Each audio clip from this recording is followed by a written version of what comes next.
work session order at, no, we're not doing the pledge. That's 7 o'clock. At 6:01. We did have our county legislator, Brian May. He was going to give us a county update, but he got called out of town.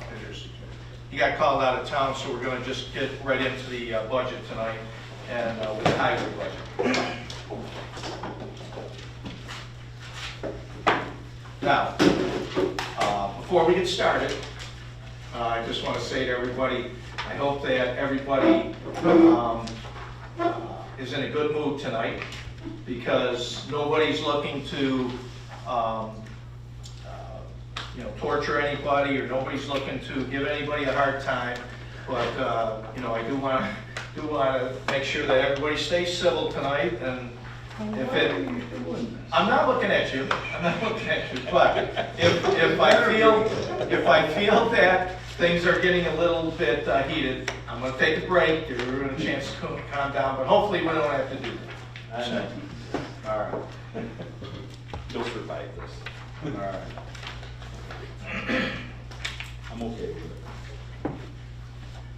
Anytime you're ready, Mr. Hall. Well, just as a little prelim, Yep. okay, just to kind of give you where we're at. Kind of an update too, okay, within the last week, finally, after COVID and Ford and everything else, we did receive the first 2 of the flip vehicles that we've been doing annually, the pickups. Yeah, the 2 pickups. Yeah, the super cab and the 4-door Yeah. cab. Update on the other one should be in the end of the month. The cab and chassis that gets the box. And like you said, those 2 truck vehicles, we're trading them. It's an even swap on both of those. Almost, because Just about? Yeah, well, we upgraded the one I drive, Yeah. a package upgrade to get better tires and wheels. Right. Because the ones that come on the package we were getting, Yeah. they were, may seem funny, Michelin's, they were garbage. Mhm. You couldn't get out of your own driveway without locking it 4-wheel drive. But it was a Just minimal. designed for what we do in the middle of winter. Just so the public knows, it was a minimal charge. We're getting a brand new truck for a year-old truck. We're getting a 100% warranty, and the warranty starts now at a very minimal fee. Correct? Well, what it amounted to, we were able to get 2 250s. One's a super cab, one's a crew cab, and a 4-door cab, 4-wheel drive, 1-ton dually to put a stainless steel box on that we already own. And the entire deal cost us $39,000. How much out of that? $39,000 for 3 trucks, because we're adding one we didn't have to swap. That cab and chassis, Yeah. That's an And add. that was part of our plan. Correct. Okay. Correct. Yeah. All right. This all fit the plan perfectly, and we secured bids from 3 people on the package, the 3 trucks, Yeah. swapping and buying the crew cab, and And this is the 2 of our bidders were like $50 apart, so. Right, but so the public understands that you got 3 trucks, but 2 of them is pretty much an Pretty even darn swap. close to the even Even swap. swap, so we're able to put 14 to 20,000 miles on them Right. in a year. Yeah, We're not buying tires, we're not buying brakes, we do maybe 1 or 2 oil changes, depending on when it pops up, which is around 7,500 miles. right. The one I just swapped in, that I was driving, had a little over 14,000 miles on it, got 1 oil change the whole time we owned it. Under warranty for 3 years, 36,000, so we're covered the whole time we own it.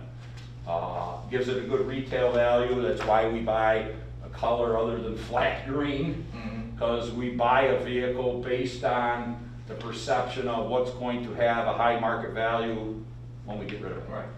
And it's working for us so far. I don't know, if you wanted to boil down the changes over the last 3 times we did this, maybe it's costing us $100 a month per truck. And that more than makes up for the maintenance, because if you add in all those other yeah. things, the tires, the oil changes, and all the other wear and tear. Well, with the miles we put on, you don't even want to try to go a second year, because now you're into tires, brakes, Right. And a set of tires is $1,000, set of brakes is 900, you know, so you're not winning, you're losing on that end. And the maintenance, or the warranty is extended out, and now we got another The 3-year person that, warranty. well, yeah, the person that buys that pickup from where we swapped it in still has 2 years warranty on it. So out of that $39,000, what is the minimal charge? What part of it is associated with those other two vehicles? The two that came, The just two gave- change, yeah, what was that? $3,000. How Yeah, much? $3,000 for 2 of them. 3,000, okay, Yeah. thank you. So, and that was a little more than normal, and I think some of our COVID might have had something to do with that. But we actually ended up driving them longer than we normally do, because they were supposed to be ordered February 3rd, with everything that happened. The actual order wasn't placed until July 9th, but they honored the deal anyway. We, like I said, we just received 2 of them, we should have got them back in May, you know, but all things worked out. Okay. So there's that. Today, we received, it was delivered to our shop, I'll probably get the year wrong, 2021 Western Star plow truck was delivered today. So that's, we're in the 10th month, so that pretty well sets the stage for how long it takes to get one of those. So, the vehicle was brought in, and the plow and the wing will be brought down on a separate truck. But we have the truck, so looks good. Very happy with what I see with that. So it's here. Snow will be here soon. Road work wise, obviously we got on things quick and dirty in the spring. And we managed to get the oil and stone and the mill and fill projects, I'll say 96% of them done early. Got full 100% value out of our CHIPS Paid New York programs by doing so, because they've since July, they've been cut to the 80% paid. So by doing what we did early, we received the other 20% of those monies. My head's not gonna wrap around 20% on, we're about 180,000 between those 3 programs, and whatever 20% of that is a gain for us, because we got the work done early, got our paperwork submitted ahead of time. So that was a plus. And Mott Road, finished milling out the sub bases and old asphalt materials today.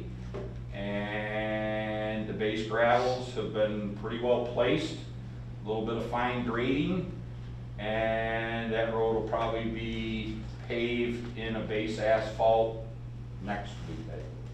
Yeah, he said possibly Friday. Maybe Friday. Maybe start next week Friday, but more than likely the Monday, the Yeah. following Monday. So over the last 2 days, there was a total mill out of about 10 inches all the way down through Mott to the village line. And the fabric and the stone was laid, packed, graded pretty finely. There's a little touch-up grading they'll be doing over the next couple of days, but it'll be ready to pave as soon as Rosselli can get in here to pave it. So how long is that gonna take? Before Pave it? Yeah, before. Probably a day. Okay, so what are we looking at so the residents would know that, Well, let's say, end of the month? Oh, before then, the month Yeah. will be done for sure. Yeah. Yeah, it's Mother Nature allowing. Right. yeah, it depends on rain more than Yeah. anything. Okay. Next week Friday is the earliest with the Rosselli would move Right. in, which is the 23rd. Yeah. But Mother Nature could kick him back Sure. a day here and there. Yeah, we got some rain rolling through. There's no So, question. by the end of the month, they should Yep. see it done. Yep. That's good. It's been a pleasure working with Trolley up there. Did a nice job, efficient. You move right along. Well, you know, we noticed a little lag at the start because we were only supposed to supply them with 2 trucks. I noticed a little lag where the backhoe sat for a minute here and there in between our trucks. So I sent him a 3rd one. Things motored after that. Our people assisted his people in catch basin work and that. Everything was based around, let's help each other. It saves days, and when you're on a day rate at 53, saves money. So I think we've shaved a couple days up there.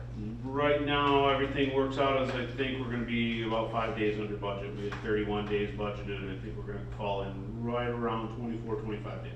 So when you do that, at 5,300 a day, Right. there's 25 grand. Right. So I'm happy, I'm happy. Patchett Road, we've really turned the corner over there. We've gotten just a little bit, we would've had it, but Mother Nature got in the way of some of it. We've got it about half hydro seeded. We've got it about 3/4 raked out, fine topsoil on top of base dirt. The hydro seeder was gonna be back here today to hit another third of it for me. Truck broke, so I may see him tomorrow. But we're trying to get it hydro seeded before the end of the month so we can get some grass to stabilize the fine dirts we put in place. So it's coming along. Yes, it's wide down through there. It gives people a spot to get out of the way, I guess would be the way to put it, especially on that hill. Yeah, that's The only thing we noticed in working over there is, yeah, you give it to them wide and they really go like up through there. So it's basically 29 feet wide down through there now. So it's probably one of our wider roads. I just wish people would slow down. It's sad. It is. But I can't do that, the police have to do that, so. Yeah, so if we're talking about the budget, that's why I know you put in a certain amount, and We should be under that too. Mr. Rowley and I, no, I mean with the budget right now, this is only a tentative budget, that's why we're here. You know, if we can, not if, I know we're gonna move some money around. You know, I don't know how much we're gonna have, and that's when we get through, we're gonna move some money around to cover up some shortfalls, but we started out with you started out with 300,000 less than what you had this year, because that came from Patchett Road that we were given by the contractor. Yeah, I think I asked for 1.3 last year and ended Right, up but with that- 1.75. But that's where, so if But I you had to take, make some deep cuts into my mill and fill program to cover that. right, but if you take that out, you take that out and the 30,000 from Mott Road, your budget's pretty much the same right now. Yeah, we're close, we're close. I've got all the stuff here for it, so I'm gonna give you copies. Okay. Just to kind of, well, we might as well go into that part of it since we're Yeah. talking about the roads, okay? Well, why don't we go- Well, David and I discussed something today too about how our accounting system works in roads. You've got construction, you got maintenance, you see it on your stuff all the time. I wanna see if we can have that combined into one total. Like for this year, it was 1175, he's gonna check and see if we can do that. Because we're always, you know, you're pulling some stuff from here that you can call it maintenance, this has to be construction, and we get down to this time of year and they're out of whack. Okay, just because of where monies go for certain parts of the processes. So if we can get that to be just one column with our total and work from there, it'll be easier on him, it'll be easier on us. So you're talking about combining 400 and 402, right? I'm not looking at the number. Well, You got it, David? I'm looking at like this year, I think it was split like 700 in one and 400 and something in the other. 400, sorry about yeah, it is 400. Yeah. You know, that makes so much sense, so why, That's probably why we won't be able to do it. it. I don't know if it'll be able to. what, can you just like, in 15 seconds tell us why it's broken up, David? Because it always drives me crazy too, because it's really one. We have to transfer. and Well, it used to be that you had to keep the CHIPS money in 51, what you were spending your CHIPS money on at 51,12,400. But that's what I'm gonna check. Okay. Maybe that's an old rule and we don't have to abide by that. 'Cause it would make things so much simpler. It would be a lot simpler. Yeah, it would. So, Because I always add the two numbers together. I do when that's I'm all- doing my layouts. You know, because I know we're asking, the tentative right now is $898,000 between those two codes, that's what we're asking. And I think I had a request in for, 300,000 more than that. yeah, was it? Yeah. So that's Well, how I just added 609 and 289, so, you know, anyway. And I just wanted to Without be, believing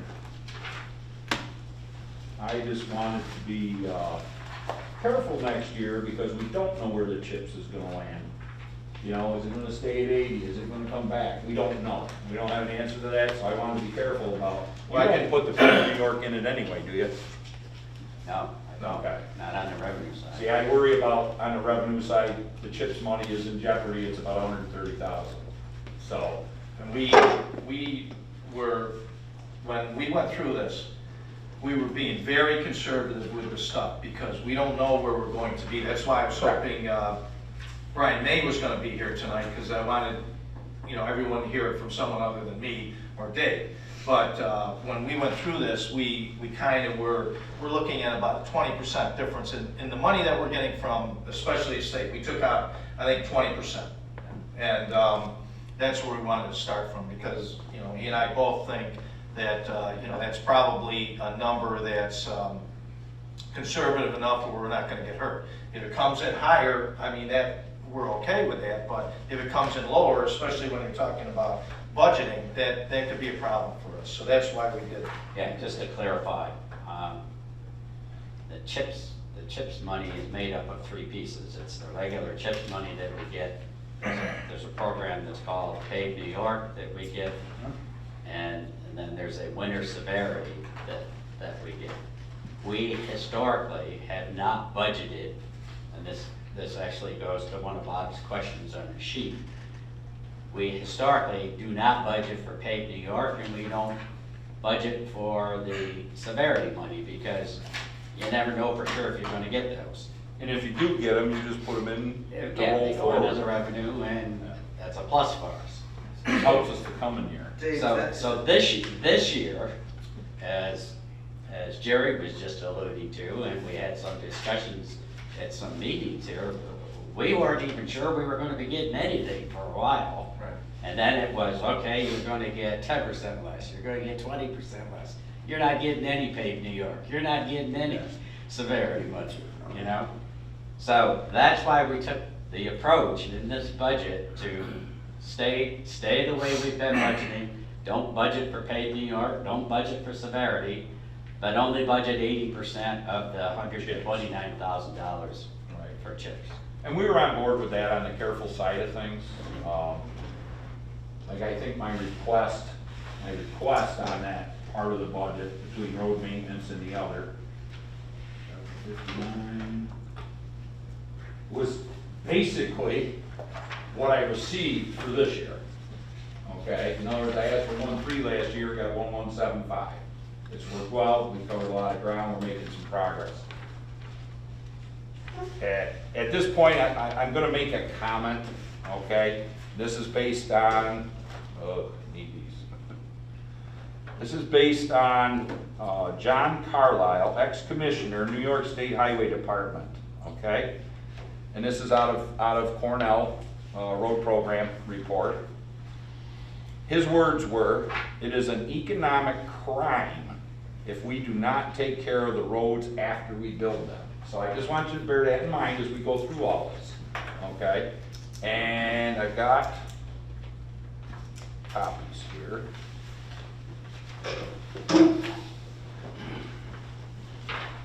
This is just to kind of give you an idea of where we're at and what areas we're looking to work in this coming year for roads. And I'll go through it with you quick. All right?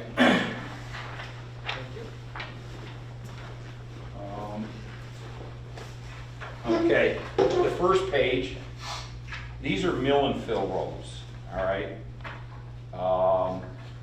And it includes the top coat for Mont, which will be done next year. And if you look at the bottom of that, there's a total, 551, 310, 42. Is that what's on your paper? Yeah. Okay. The next page, if you look at that, now this year we were heavy in the oil and stone because we had some catching up to do. And when we received our $200,000 cut from a 1.3 request, we took a chunk out of Radisson that was all together. That's all on this mill and fill list, okay? What we didn't do this year, heads up the list for next year. There's some sections over there that are really bad, okay? The second page, you'll see we went minor on the oil and stone because we're making some strides there. of the miles of oil and stone that we have. So you see Gates, Morgan, Geiger, McIntyre, Avery, Swamp Road, okay? The total for that's 120. Cole, County Line, our parts, because of COVID, I still have it all right on my bulletin board to get with Granby to hash out that agreement on paper for who's doing what part.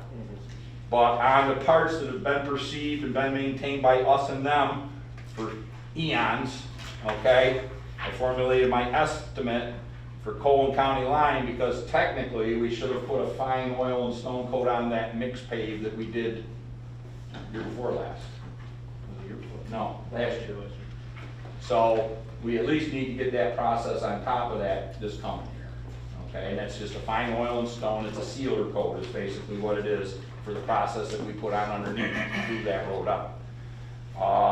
So it's a minimal expense. I want to hash that out with Granby and get those numbers down on paper for feet of road. Because we're not going to do the right-hand side and them do the left-hand side. The county line goes right down the middle of it in places. So we do half the length to equate to half the road. So that's what's always been done. We'll get it on paper. Okay, winter time's a good time to work on that. And we have to, because we did some drainage work on Mariner's Trail, there's about 1,000 feet of Mariner's Trail that when we did the whole development, we did not oil and stone that because we were afraid we were gonna have to cut the road. So, we didn't end up cutting the road, that's a good thing. The drainage seems to be working again now. So it's just a matter of when we head out to do oil and stone west of the village, duck in there and hit that 1,000 feet of Mariner's Trail and be done with it, to keep it with the rest of the development, okay? So you see the total there for oil and stone, 157,800. That's light. But it keeps us moving forward on those to keep them in sync with the 5 to 7 year surface coating to maintain what you have, okay? Major project planning, you see that down there, Connell Terrace reconstruction, Connell Terrace mill and fill part. Part of Connell Terrace was fixed up with new curbing and some drainage quite a few years ago. Almost 20 now. Pardon me? Almost 20 years. Almost 20 years ago. But they didn't do the whole thing. So, Next year is 20 years. that part of the road that they did 20 years ago needs to be milled and filled now. All right, it's cracking and it needs to be milled out and filled in. The rest of Connell Terrace needs the rebuild, okay? Needs better drainage. However, it's gonna be a lot simpler than mine. Nowhere near as many drainage basins. So the cost is a little less. But we estimate, and he threw his numbers down, I threw my numbers down. We were within a few bucks of each other on our Yeah, estimates it's for about Connell 7,000 Terrace. bucks. We were within $7,000 of each other, both of us doing our own estimates, so. How many feet is that at Common Terrace you're gonna do? The whole thing? The whole thing up to All the way to the cul-de-sac? cul-de-sac included. Now, there was a thought on that cul-de-sac. If someone up there, if the people up on that cul-de-sac, this is their opportunity, if they wanna make a change and have a green center, that's a huge cul-de-sac of asphalt, is what it is. If they wanted to have a green middle, I don't have a problem with it. I Yeah, will make sure we have plenty of lane space for us to plow it I though. was just gonna say. Oh, yeah. You got enough room for them to do? Oh, it? yeah. Cul-de-sac's huge. It's a huge cul-de-sac. Yeah, I don't know how big it And is. I think the people up there on the cul-de-sac might like a green area in the middle there with a couple trees planted in it or something, I don't know. It's an opportunity for them to make it better than this. So- that cul-de-sac's bigger than this room. So when you say it's an opportunity for them, they wouldn't be doing it, we wouldn't be We do filling it out. for them, but we wouldn't have to pave it then. Right, we dig it out, we throw some Yeah. grass seed in, throw some trees in there. Yeah. I mean, call it a neighborhood beautification project, call it whatever you want, call it a green space. How much would you save if we did that? Oh man, that cul-de-sac's huge. Yeah, pretty easily 10 grand. 10 grand? Yeah, pretty. I mean, that's with putting in the green area? Even putting the topsoil in the. See, we have dirt available to us, you know, and we screen it, now you got topsoil, you know, so the dirt part of it is really a minimal expense for us. And when we're in there milling the rest of Connell, you mill off the asphalt and haul it away. Well, So, personally, I think it's a good idea. I don't know what everybody else thinks, but I think I maybe. mean, if they like it the way it is, okay. Yeah, maybe we send them a letter, you know, the people that it would affect, send them a letter, tell them this is what we're thinking about doing. What do you think? Let us We'll know. probably, I bet you we don't have, in the whole town, I'll bet we don't have 3 or 4 cul-de-sacs that are like that, It's where it's three. all. Yeah, I don't think there's many. Who maintains them, Jerry? Usually someone that lives right there, they mow the grass, you know. I've never had to have our guys mow any of them. And I don't know who does it in Radisson, but there's 67 cul-de-sacs in Radisson. We don't own them. I don't know who does. But all of theirs have a green area in the middle. Some of them could have gave us a little wider lane when they built them, but we'll make sure we get enough space up there if they want it. So, I would assume Radisson's the same way that Seneca Estates is. The homeowners association at Seneca Estates takes care of all those green areas. do they? I believe the Radisson maintenance people take care of them. It's possible. You Like I have to say, we're have- not. You have to have some organization that takes care of them, or like you say, a neighbor agrees, but. Yeah, because we have You don't wanna cul-de-sacs all rely over upon town the where somebody's mowing them. Yeah, it's usually an association. Yeah. But I mean, in places like Doyle Road, there's 3 of them down there. We have Tullamore, more. there's 2, neighbors take care of them. Yeah, Almore has 2 of them. Well, Yep. Well, as long as you send get some somebody letters to out, take see what care of the it. interest If there's interest, there's interest. If there's not, if they like parking their cars there, I don't have a problem with that either. You know, it's just an opportunity for them. Okay. But, so the total for Connell Terrace, between the reconstruction part and enhancing the drainage, and then the part that was done 20 years ago, milling that section and repaving it all at once up through there, so it's all new road, you're looking at 370 for Connell Terrace. That's a long road. Yep. A lot longer than mine, so. But we only have about 760 feet of mainline drainage that needs to go in on Connell because we put cross basins in when we did Kriego, Mercer, and Mott. That So we diverts just the water pick them back up. down those streets rather than, Now, when we do that, is that going to take care of the water issue?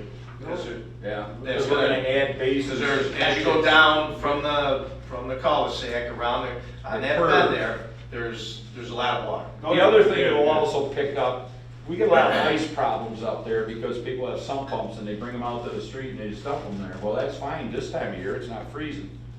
But when we get into the cold zones and their sump pumps still kick on because of Indian Springs, you know, those sump pumps run year round up there, some of them.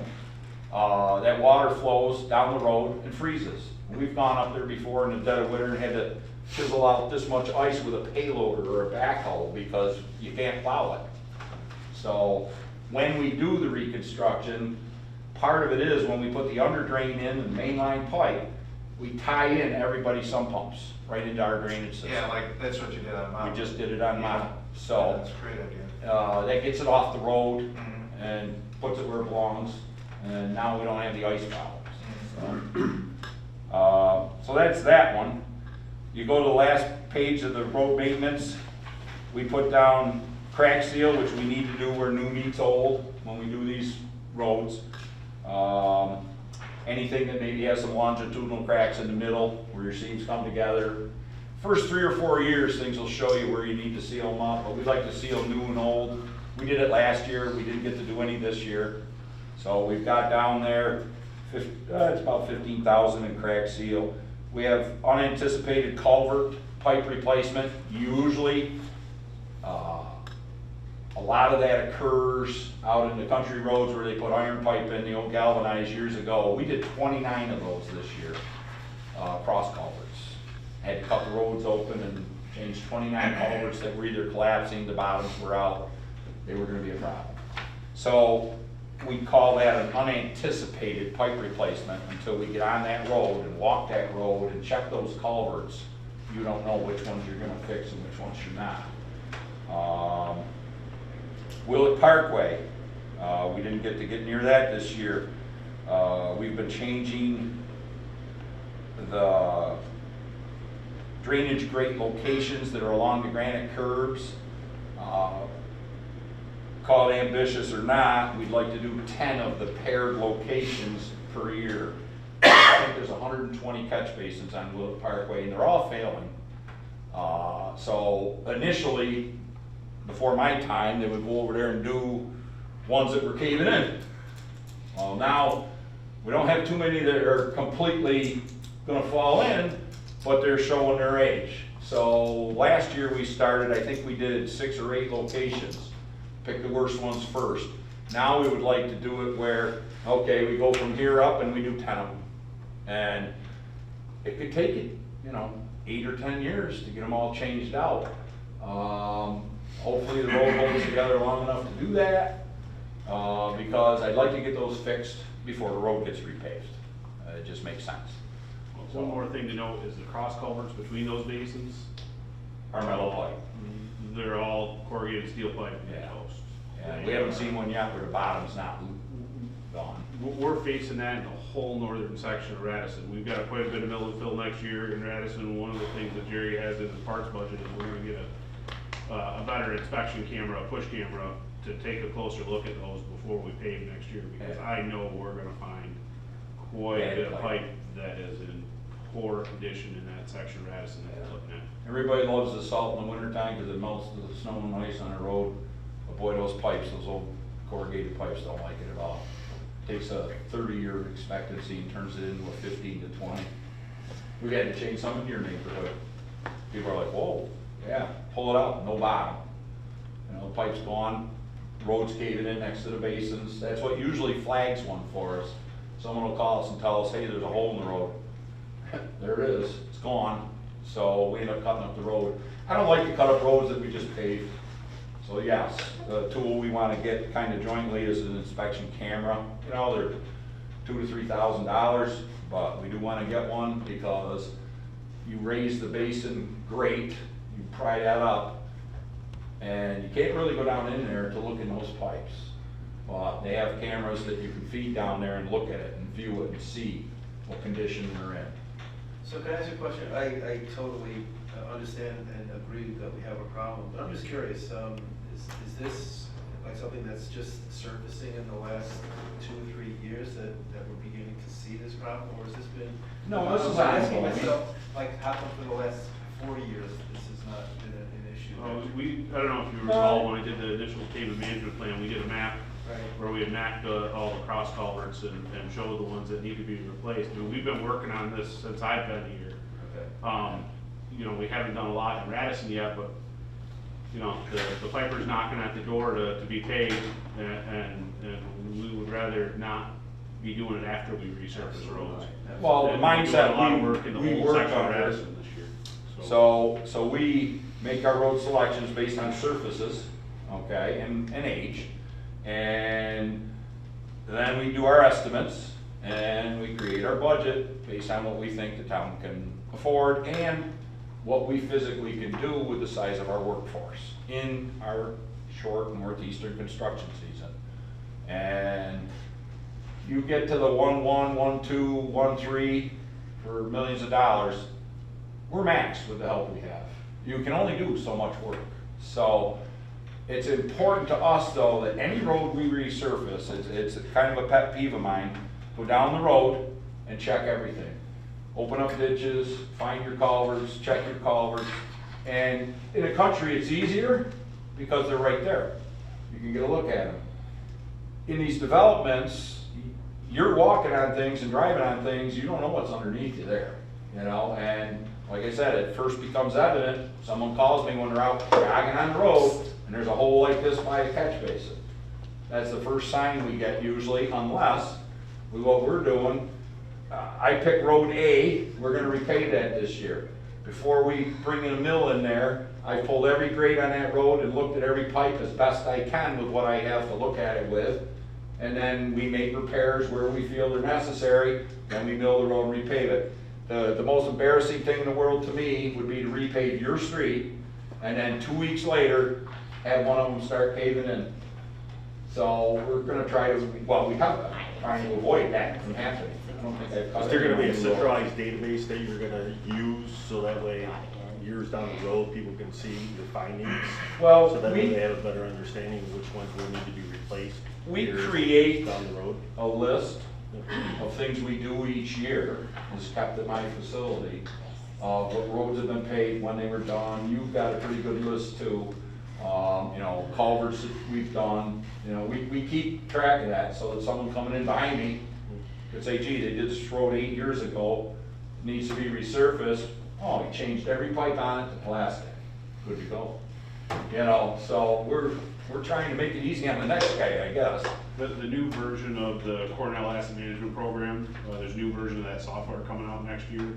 And it includes, in the database, it has added a sign feature and a culvert feature, so that you can incorporate those pieces of infrastructure in the overall asset management plan. Well, I think it's excellent that you're adding that, and we're replacing them with plastic. Yes, all plastic. So one of the questions I have on your plan, and you know I ask it every year, and you've done a good job that I've seen so far for the ones I've seen, but the railings on where you can go off a road, you know, do you have a plan? Just did some 3 days ago. So Cottonelle Road. So how are we approaching that problem?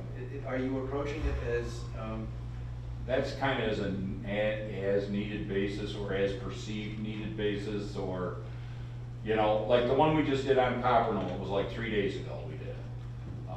We had Phelps come in and do it. David back here, he knows, somebody helped us out with that one.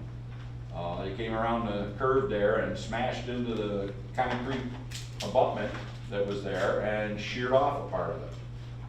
So insurance paid for one side of the guardrail. Instead of paying the costs of doing a concrete replacement, which would have been astronomical, we opted for a double box rail guardrail. And while they were there doing that, it made sense to do the opposite side, which had the same kind of concrete bulkhead on it. So now we've made that crossing safe for the public. Just so happens that road got oil and stone this year, and other bad culverts on the road were changed. That particular location is a huge concrete box culvert that is in good shape. The head walls were in lousy shape, and this lady took one out. but I guess my question, and I appreciate, you know, you can only do what we give you money to do. Right. It seems to me that it ought not to be on I don't know what the word would be, but there ought to be a plan. Here is the need, town board. Here are all the places where you ought to have a guardrail, and you don't have one right now. There's nothing on the guardrail. What's that? That's what I'm getting at, so I mean, I had to start with some guardrail because but I want they you were to, put I on to guess me. what I'm and- asking you, Jerry, is to present to us, look, you've got a X, Y, Z percent, you know, cost to do all the guardrails, and here's where I'm recommending you start.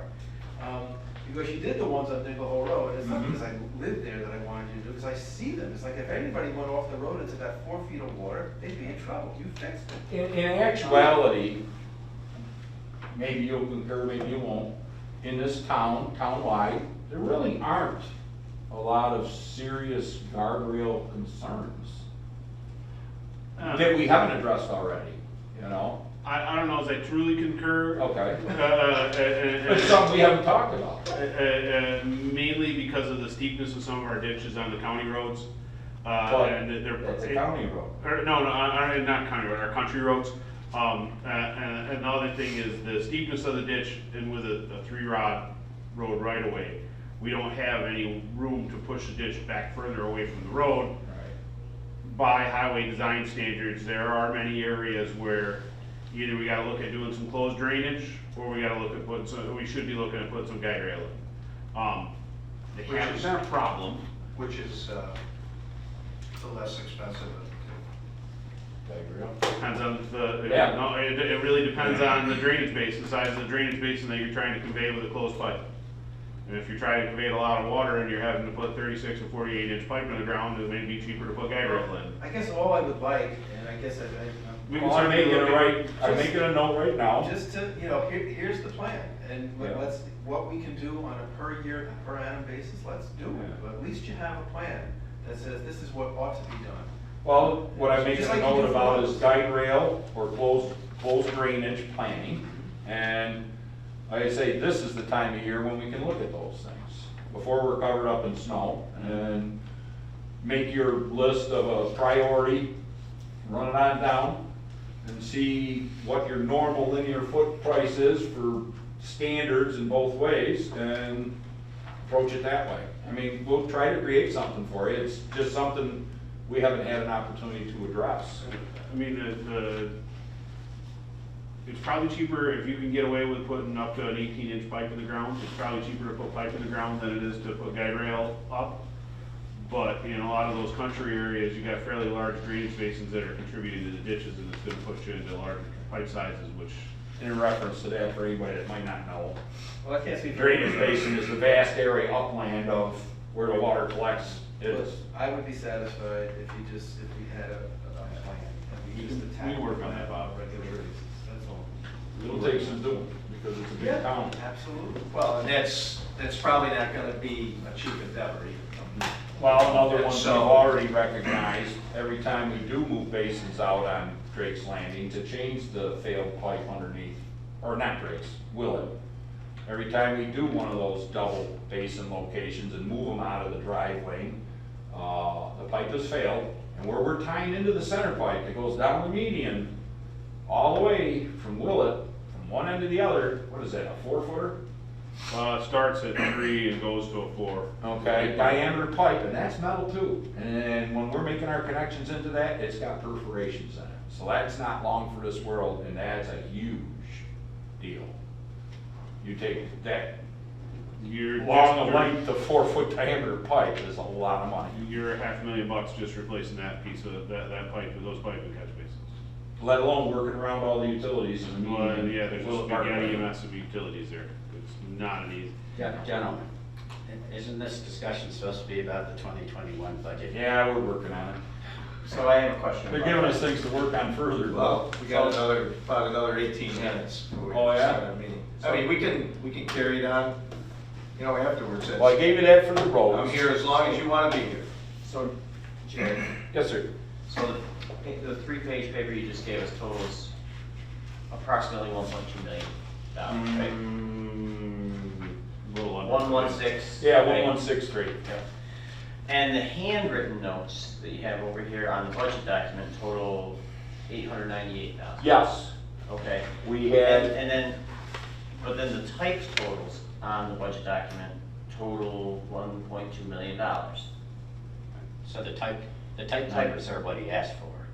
So what are, so, The handwritten numbers are what we reduced it okay, Yes. so that's what I want to know. I want to know Yes.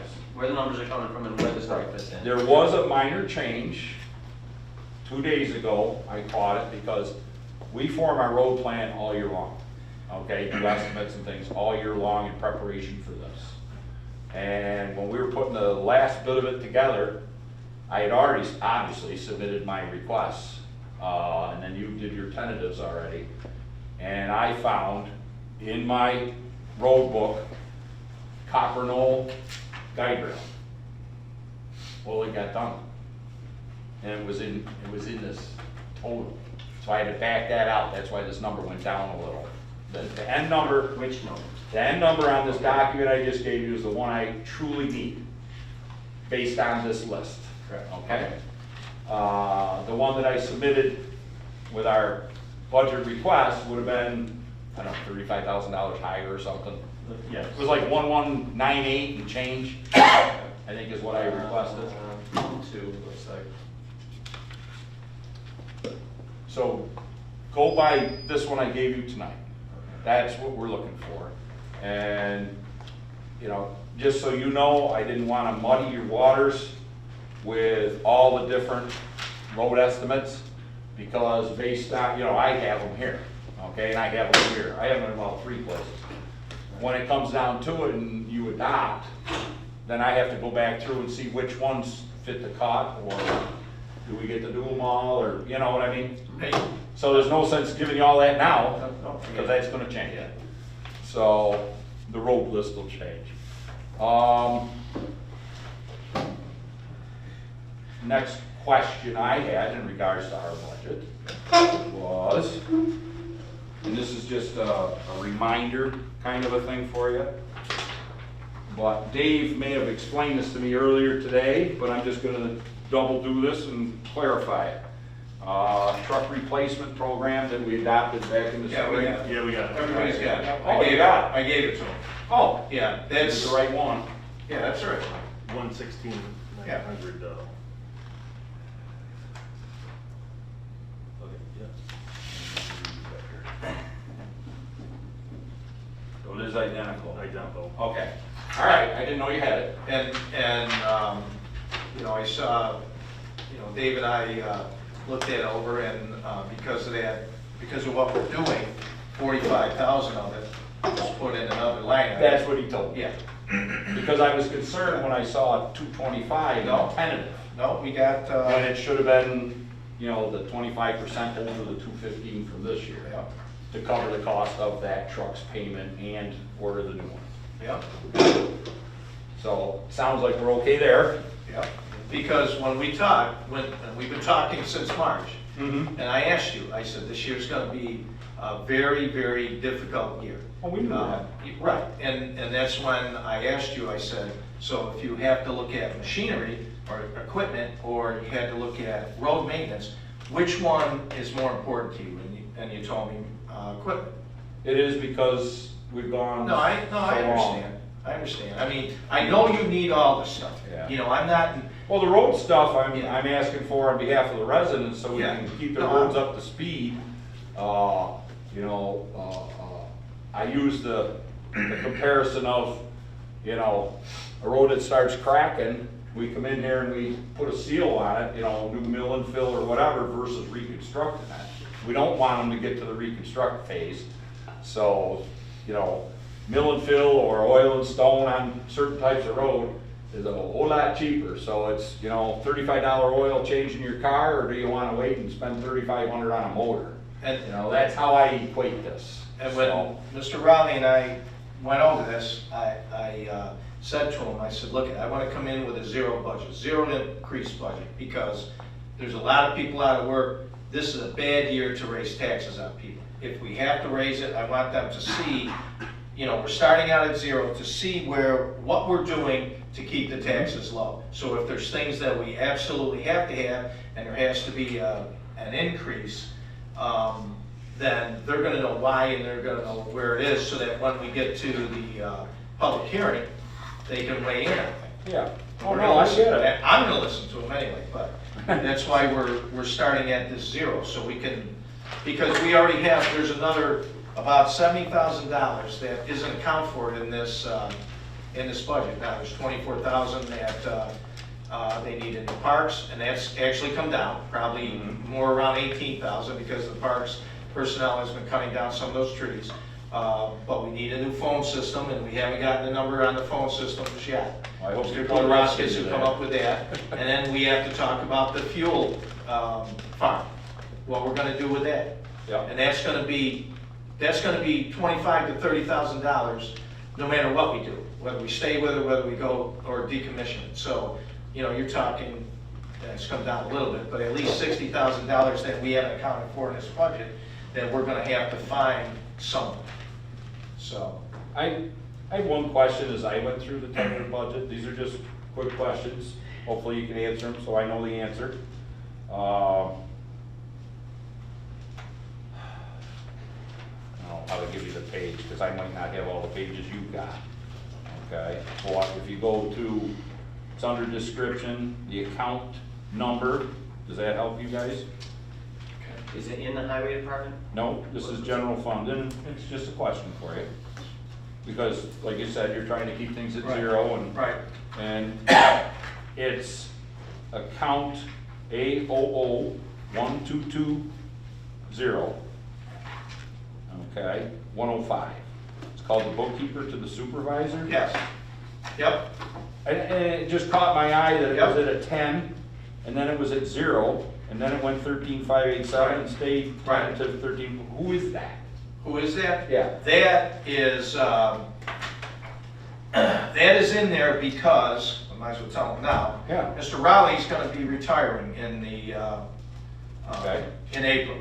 So there's money set aside for him, but there's also been money set aside for the bookkeeper to the supervisor. Now, the bookkeeper to the supervisor, can be used for administrative things. And we have a lot of administrative things. I don't think $13,000 worth. But when he and I were talking about that, we might need additional funds to, when we go and look at hiring a new comptroller. So, you know, we thought it was prudent to leave that in there. So Just- that if we had to move Just a that. question, because it caught my eye. Yeah, that's a fair question. When we're looking for money for things, If we're gonna wrap up highways in 10 minutes, I got a whole bunch of questions, I think. We don't have to wrap, I mean, we can, what we can do is we can suspend it at 7, and we can hold our meeting. We don't have a lot of stuff in the meeting, and we can continue on with this. I'm good with that. Is it everybody else good with that? I'm fine. Jerry? what do you got, 10? Might be able to include it depending on your A couple of questions. quick questions, because we're all over the place here. So in the tentative budget is $233,000 for machinery and equipment, but what you're really asking for is $268,000. No, he's getting all of that. I'll answer it, Bob. So the payment for the truck that we bought this year is on the, line item, I'm drawing a blank off the date on the line item. You told me earlier, it had a different word. Yeah, send it back. I'm not sure. All right. Where's the payment for the truck we bought this year? What item is that under? It's under the debt service, Debt service. 9,060, so if you look at 9, We're essentially giving them what he's asking for. Right. It's already in So there. 233 plus the debt service is up to 268. right? Okay, all right, and then. And the difference between what you're asking, 1163, and what's in this book is $265,000. For road maintenance and construction. Construction. Sounds about right. Yeah? So we're asking us to consider 265, and we don't change in the art. A couple of questions. And I absolutely agree, let's be conservative, you know, this is the craziest year any of us have been through, but just, you know, on that, service to other governments, we're budgeting $250,000, which is mostly for plowing county roads, but winter severity is in there, so we're not taking into account winter severity. There is no winter severity in There there. won't be any winter severity is what we're saying. There is no winter severity. Okay, and then. But there is this, the plowing contract with Right. which for 2021, our payment from the county without the severity is $250,194.90. So that's the number that's in there, okay. And then, but then going back to interfund revenue, which is, you know, I'm sorry, state aid, the CHIPS program, we're projecting 103, that's 20% less than 129. But we took in 182 the last 2 years. That's because you got PAVE and EWR. And that's not gonna happen again as well. Well, we don't know. We don't know, it's a bonus when we get it. Okay. We don't figure it in the budget part of it because it may not come. Are we, what's the level of confidence, or not, lack of confidence? From my perspective, it's really low, because Yeah. But it you're comes from the looking state. at, I can just tell you in the courts, my wife works in the courts, just the courts alone, and that's usually one of those areas where they leave alone. They're looking at cutting, I think my wife told me, $250 million just out of that alone. I guess what I'm getting at, I agree with you, Bob, and I agree with everybody that we ought to be conservative, but can we look at addressing highway needs, that if we get this money, which is another $80,000, we can amend the budget going at some point in 2021 for it? How about, I think that's a great idea. Instead You know, of- that's if how it comes? we'll have to figure How out. about, we're figuring it the way we are now, okay? In hopes that we'll get that $80,000. If that money comes when we turn around our paperwork and we go through next year, we get it, maybe we get 100% of chips. You don't know. Right. Okay?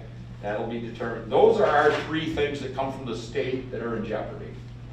The rest of our funding pretty much comes from our public through our highway tax. So since we're not anticipating it, that could be a bonus. Correct, and if it came, and if I perceived we had some other little thing, let's call it guide rail, that needed to be done, something that was really hairy. For the fall, just like we just did, I could come to you and say, hey, we got that 80 grand, can we use it on this $30,000 guardrail job and then carry the rest? Well, actually, I was thinking, trying to find making that part of the 265 extra that you're asking for. I don't know that, because this is a contract with the highway superintendent. How do we do that? Right. I'm not sure how we do that. Can we do that? And we always hope that our estimates in that plan of roads that I gave you, in our work there, we always hope that we're solid. We've been really good shape right along. Yeah, that template I developed works really well. Yeah. What's that? We have a template for mill and fills that works very well for us, for estimating the roads.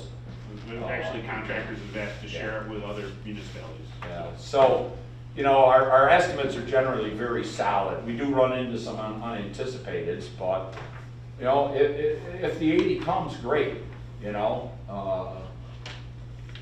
Trust me, we got places we can use it. Mr. Rowley, how would we do that? I don't know. I was just looking at Tony. I don't know if we'd have to amend the 284 form, if you can even do that or not. I don't know. I think we could amend Yeah. without some research, but I don't think, I mean, Yeah. And he wouldn't even get near that until this time of year. Yeah, and the problem that we have is that's a contract and we have to come up with a budget.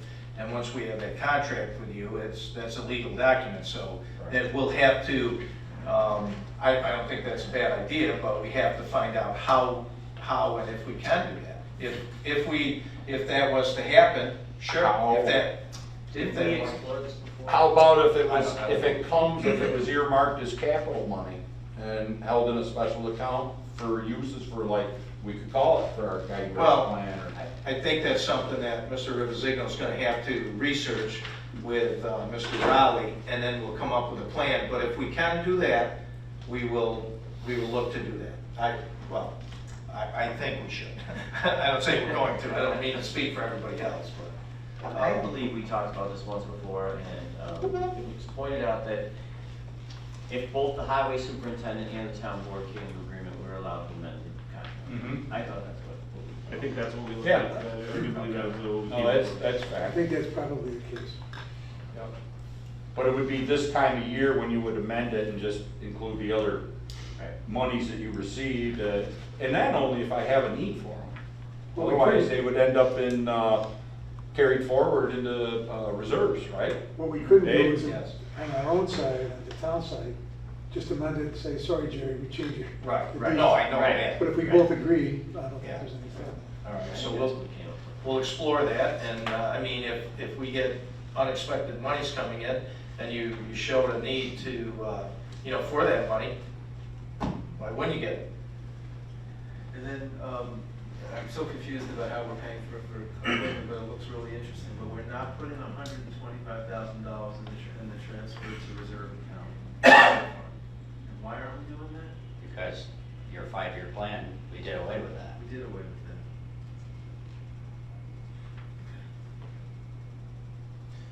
But that means that every year, we're gonna have to spend a lot more money Yeah, going your forward. 5-year plan, which you approved, shows that. But why, I don't remember why we eliminated putting, like what we said to ourselves, like if we put 125, or whatever the number is, aside, that can be used for the following years or for subsequent years' purchase of equipment. So why do, I don't remember eliminating it. I guess we did. The 5-year plan changed that. Yeah, what it did is the 5-year plan called for a 25% increase in funding annually for equipment to get us to a final number of, you got that right in front of you, Jerry? Oh, yes, there, no sheet. Yes. Final number of 525. Annually. on equipment. Annual equipment budget line.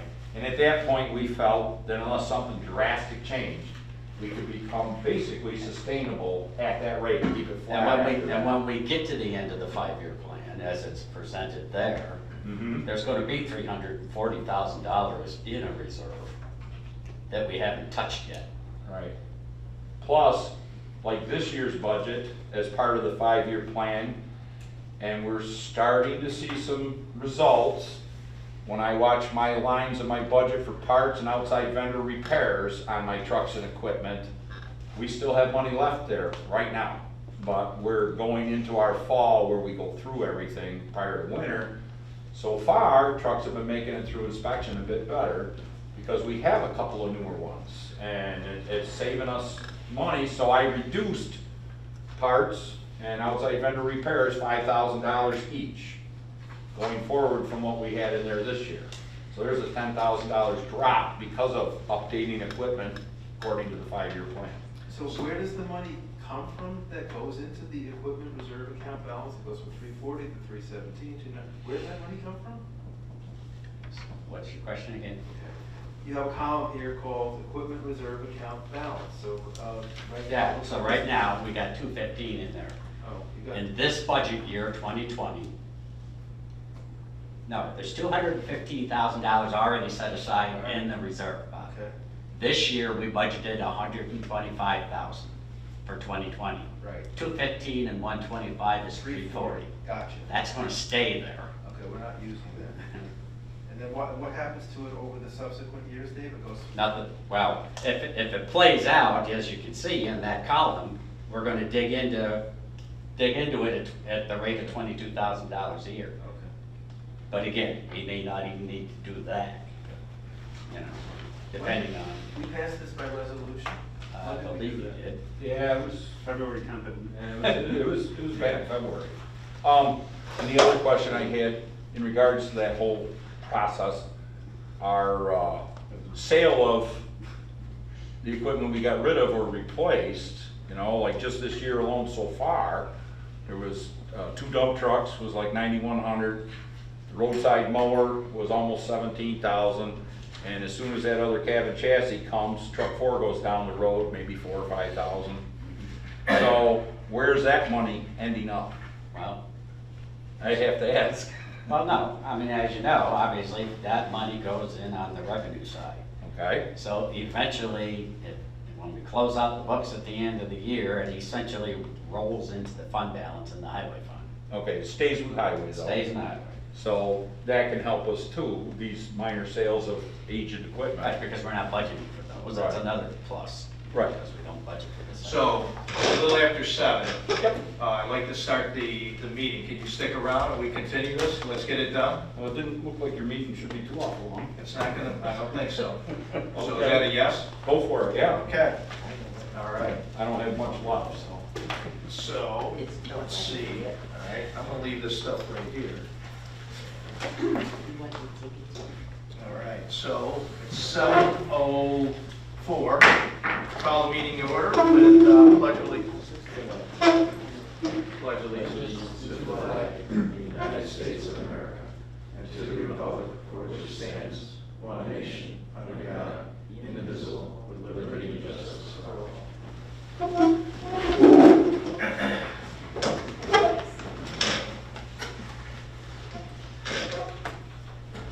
All right, everybody's been issued the minutes. You had a chance to look them over. Are there any changes or additions that you'd like to make to the minutes? No? Okay, if not, can I get a motion to adopt the minutes as distributed?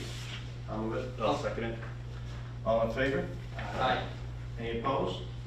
Okay, motion carried. Citizens' comments. What do we have? Anybody, Ty? Kevin Road, 1405 Greenmore Way. I just got 2 questions. Hinkle Boulevard, West Entry Road, whatever you want to call it, going into Radisson. There's a couple cuts on the side of the road, right at the shoulder, that it hasn't been paved back up or repaired. Is that going to get closed up before the winter comes?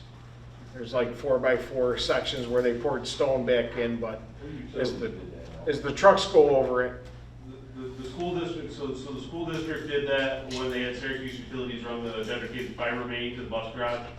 So we will work with the school district and Syracuse Utilities to get those paved in. okay. And my next question, I know it's budget time, but it goes back to West Entry Road. What's our plan on West Entry Road? Because the end on the Radisson side is showing its age. And I know it's a town road, which is crazy to begin with, but we have a long-term plan for that road. Couple things in the works on that. National Grid has replaced replacing the primaries that are existing on the south side of the road that are buried. They don't have room to move them towards the ditch because they want to put everything into concrete vaults. So they're going to be out into the shoulder and edge of the travel lane with a new transmission, underground transmission main. We were told by community development that they would entertain a $50,000 grant for resurfacing the West Entry Road. So if the National Grid project moves forward, we're going to have National Grid pave the south side of the road and use that $50,000 to pave the north side of the road from the railroad tracks to Loop Road. And we'll still have a piece on either end that needs to be done, but at least it addresses a significant portion of that project. Well, and National Grid also said that next year they want to do from Loop Road to Willow. Yeah, So, hate to do it piecemeal, but it all needs doing. We've been But trying it's- to get that done for 2 years. Doing it that way, there's no cost to the taxpayers. it's the goal. Yeah, that's what we're looking to do. Okay, thank you. Okay. Anyone else? No? Okay. Supervisor's comments? I really don't have anything. I've been working on the budget. I know everybody's been working hard on it, and like I said, the budget that we have, we're starting at a 0% increase. If there is an increase at all, which I hope there isn't, it's only because it's a necessity, and that's why we have PAC-B here too, so that everybody can watch the discussions that go on during the budget hearing, so you'll have an understanding of how we came to what we came to. And if you agree with it or disagree with it, you'll be able to come to the public hearing with a better understanding of what we did. So that's all I have. Mr. Kudarowski. I'm gonna stick to the agenda tonight because it's gonna be a long one, I have a feeling, so. Yeah. Mr. Jurowski. Just stick to the agenda, thank you. Mr. Moore. Thank you for coming, everybody, and for watching also. I'm gonna stick to the agenda. I'd just like to thank PAC-B for coming an hour early tonight. We appreciate it, so thank you. Okay, thank you. We have our assessor here. She's going to give us a report tonight. Good evening. Just to give you a few updates about what's been happening in the assessor's office. 5 small claims filings were completed after grievance day. Hearings were held on August 27th. 3 were dismissed and 2 resulted in no change. We had 2 Supreme Court filings, which were Timberbanks Apartments. They first filed in 2018, so that's been a 3-year cycle. And McLean, which filed first in 2017. Preliminary review of our sales for 2021 indicates at minimum a plus 4% increase in residential home values between July of 19 and July of 2020. Further review by neighborhood will be completed to determine what reappraisal work will need to be done for the 2021 assessment roll. Work on that 2021 assessment roll started in mid-July. It continues for inventory, exemption, or assessment changes. Renewals for our senior citizen and disability exemptions were mailed in mid-September. All other exemption renewals will be mailed in December, and the deadline, as always, is March 1st. And all of our assessor training this year was either canceled or went virtual, and despite that, I was able to maintain my IAO certification, which is a 5-year cycle. You have to have 60 credits, and the deadline was September 30th, and I made that requirement even though we're having this challenging time for our continuing ed. The state did give us an extension this year for our continuing education credits because of the pandemic. And I will answer any questions if you have. Does the public have to do anything for any of these things that you talked about? No, the only thing they have to do is respond if you get a renewal for a senior citizen or a disability. Those are out already. The agricultural, the nonprofits, those are going to go out at the end of the year. So they have to make sure they respond. They and is there a deadline? have to complete the renewal as instructed, and the deadline for them to do that is March 1st of next year.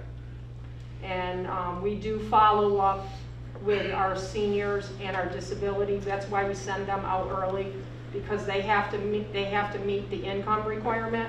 And sometimes it takes our seniors a couple, 3 trips before they get everything that we need into us. So we mail them out earlier to allow them more time. And if people go to Florida or go away for the winter, we want to catch them before they leave town. Because them being in Florida or somewhere else with their tax return, you know, here, and our deadline is March 1st, most people don't want to come back before March 1st. They want to wait till the weather gets better. So we try to catch those snowbirds before they leave. But other than that, no, those are the only things that people have to deal with. And as always, if they have assessment concerns, informal meetings will be scheduled in mid-March. And depending on how the pandemic is going at the time, we will make adjustments. Hopefully we can do them in person, but if not, we can do them by phone. Okay. Okay? All right, well, I just wanted to mention that Missy McConaughey, who works in the assessor's office, came down ill, and we just want to wish her a speedy recovery. So, other department heads, we'll start with Mr. Lysander. I have nothing. Okay. Mr. Burkenshaw? We're gonna table motion C on the agenda. I sent out 6 quotes. I only got 2 back from Tree Landers and Timber Tree. Because the bids are over 3,000, I need to get 1 more quote, so we're gonna wait till the next board meeting to move forward on that. So item C is gonna be tabled for right now. Also, like the supervisor said, we've been cutting down trees at the park, the ash trees at the park, and piling them up. We've gotten an offer on some of the wood that we had in there, and one of the things I was talking to the supervisor was discussing about selling it. So we might have to add a motion on there at the bottom. There's an offer of a pickup truck load for $25. And I told him I'd get him an answer by Friday. So tomorrow morning I'd reach out to him and let him know what the discussion was with you guys. For it was basically, it's unsplit ash wood, it's just cut up, and he asked if we could just take a pickup truck load of it for $25. And because it's an asset to the town, you guys have to decide if that's reasonable. What's he gonna do with the wood? I guess he's just gonna burn it. Is he a local guy? Yeah, he works over at Gibson. He's been driving by, he's noticed that we've been cutting it down, so we put it up on our social media, our Facebook page, and he saw that ad, so he called and he just wanted to know what we were doing with it, if he could get a truckload. How many pickup truckloads do you think you have, Tony? Or you potentially will have by the end of the year here? We're gonna have quite a bit if we keep on cutting the way we are. How many pickup truckloads? Ballparking it, I think we probably have 4. Oh, that's all. I mean, What about, I thought there was another individual that was looking to buy. there was another guy, when I told him, when he put the offer out there, he said it was too much and he canceled, so. You thought $25 was too much? No, he said he wanted, 175 for all of it, for the remaining balance. I counter offered like at 200 and something. He said it was too high. I said, okay, 175. He said, forget it. So. He didn't want it too bad. Yeah, exactly. Just to let everybody We know. need someone else to negotiate for you next time. We're just going back and forth. Yeah, I mean, I'm just trying to get what I thought was a fair price for it, and when I went back to his original price, he said, never mind. So it's just gonna sit there. Somebody else will ask us for it, and we'll just keep on going back and forth. This week, I'm emailing window assignments. So parents who have registered for the window painting, be checking your emails. They'll have the assignments of where your child will be located, and where their window assignments will be in the village or here at Town Hall.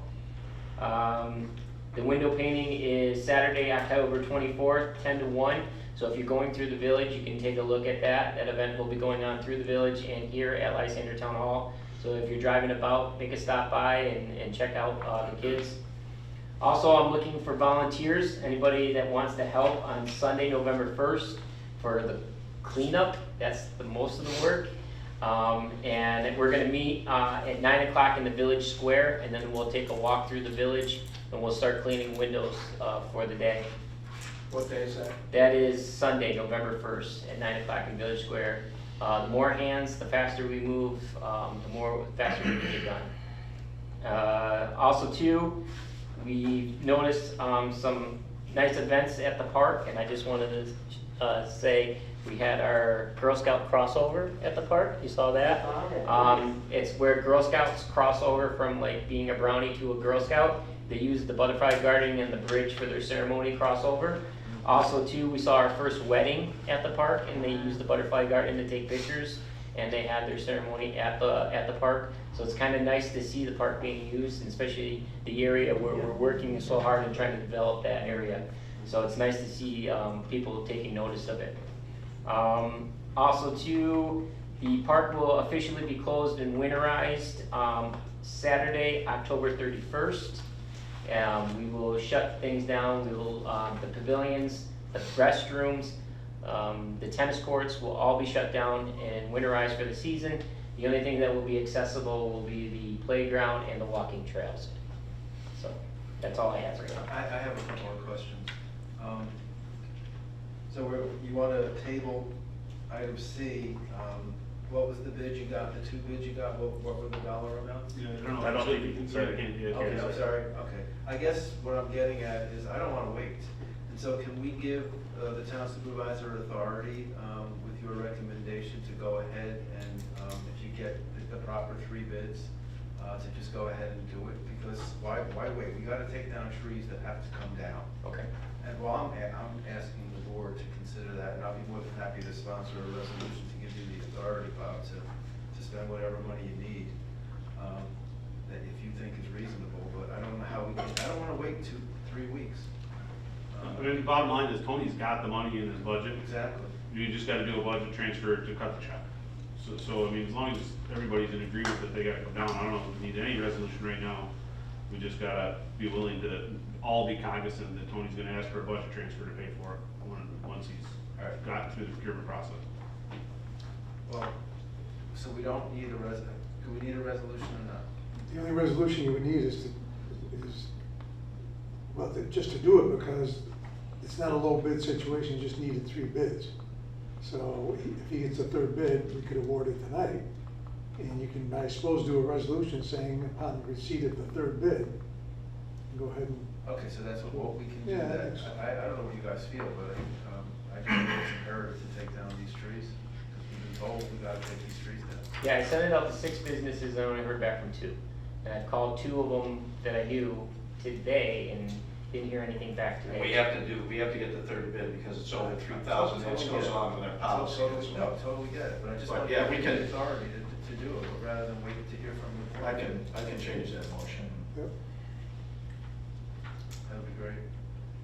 How come the chicken barbecue thing got canceled? The health department didn't sponsor the permit because it was off-site from the fire station. All right, I was just So, curious. yeah, their first one was on-site, so they got approval. And then when they went to host it at the park, the health department turned it down and rejected it.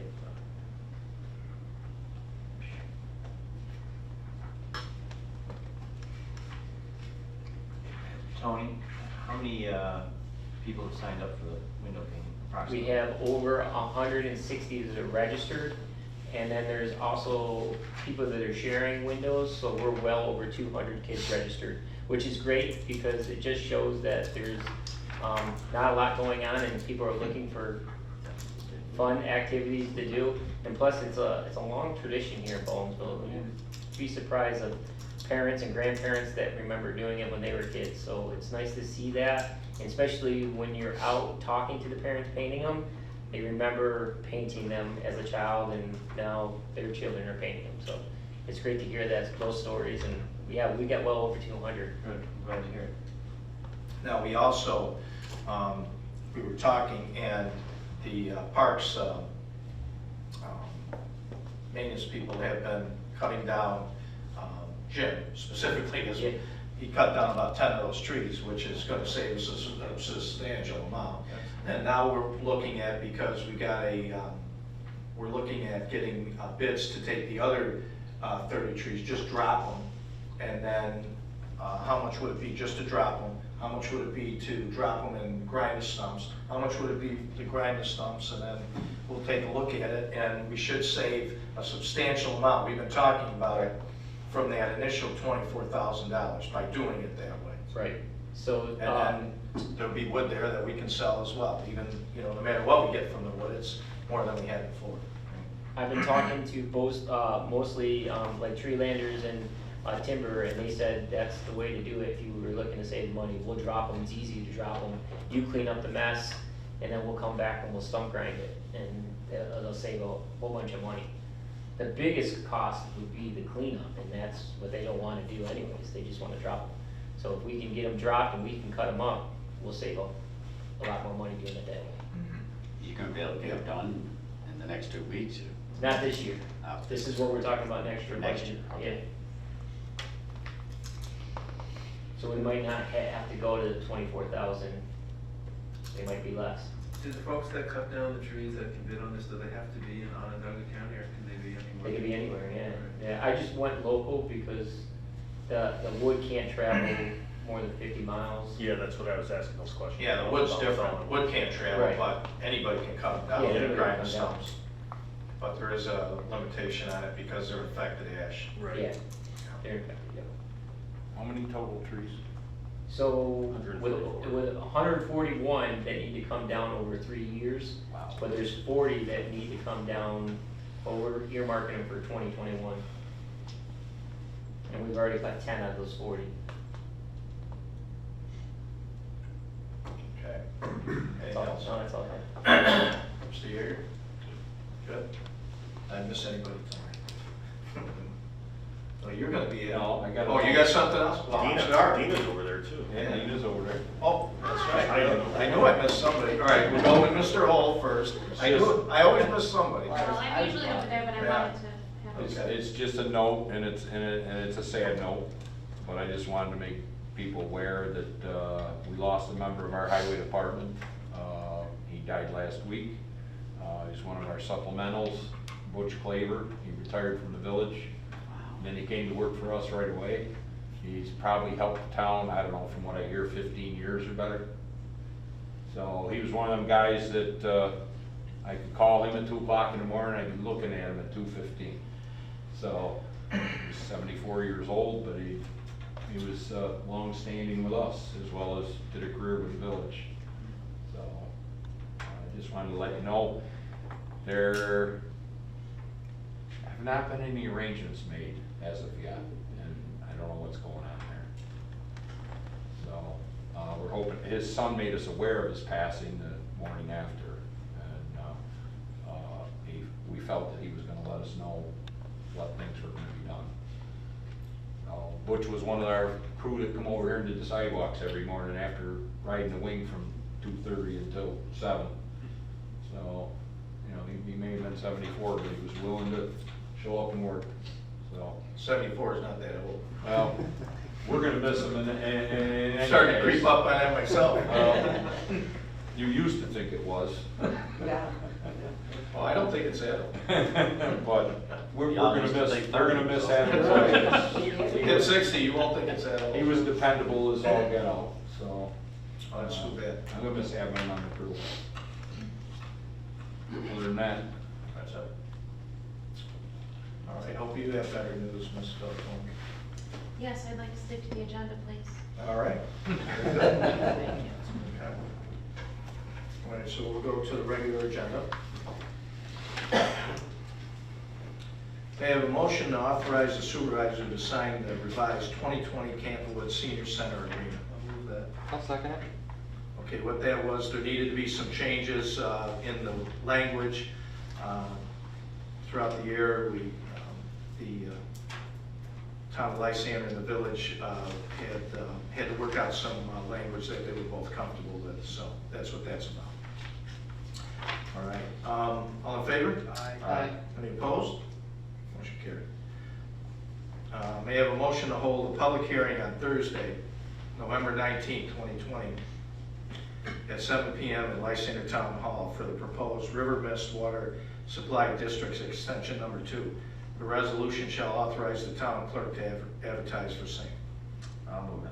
I'll second it. Any discussion? All in favor? Aye. Any opposed? Motion carried. So what we'll do on motion C, see if this is okay, Mr. Vizigno, to authorize the supervisor to accept the lowest bid for the removal of 7 ash trees in the park. After receiving 3 bids. Okay.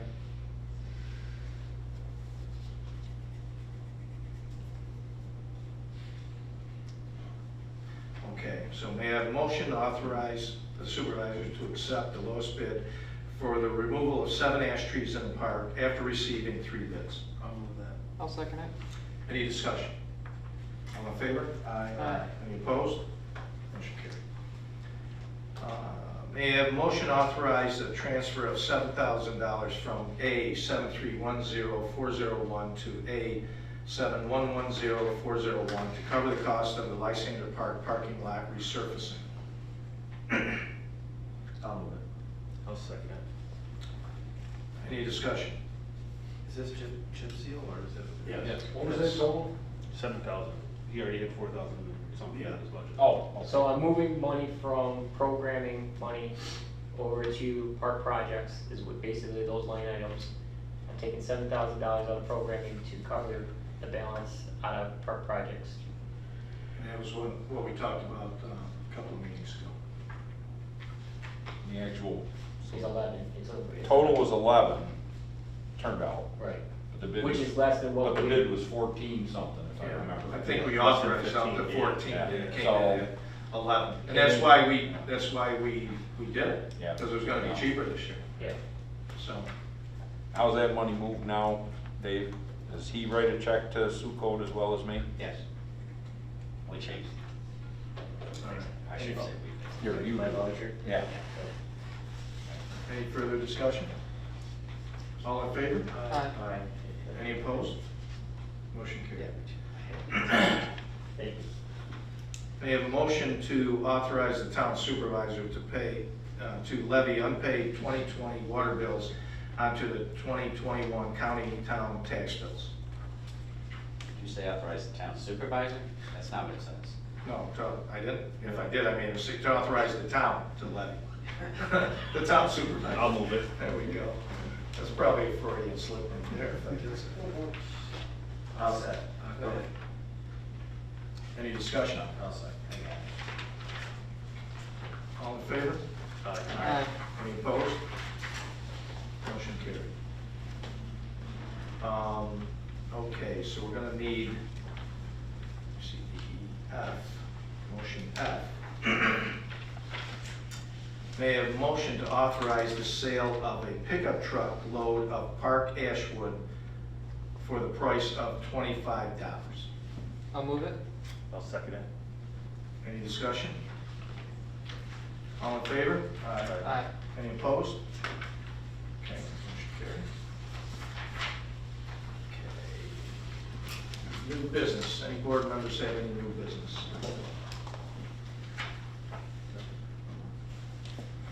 Mr. Rivazigno, did we have to go into an executive session?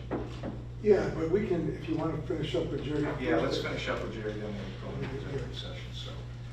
All right, so, we need to suspend the meeting right now, or can we just go into? You can just adjourn the meeting, and Okay, we can come back after the adjournment, yeah. go through the. All right, can I get a motion to adjourn the meeting?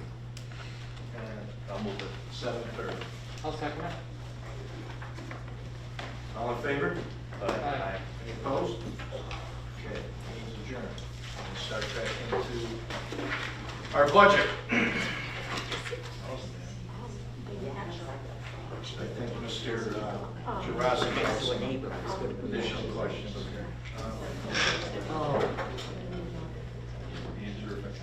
Okay, so these are just minor things. You were gonna spend on training, you spent $400 to $75, you budgeted $1,000, and you got $5,000 all the way.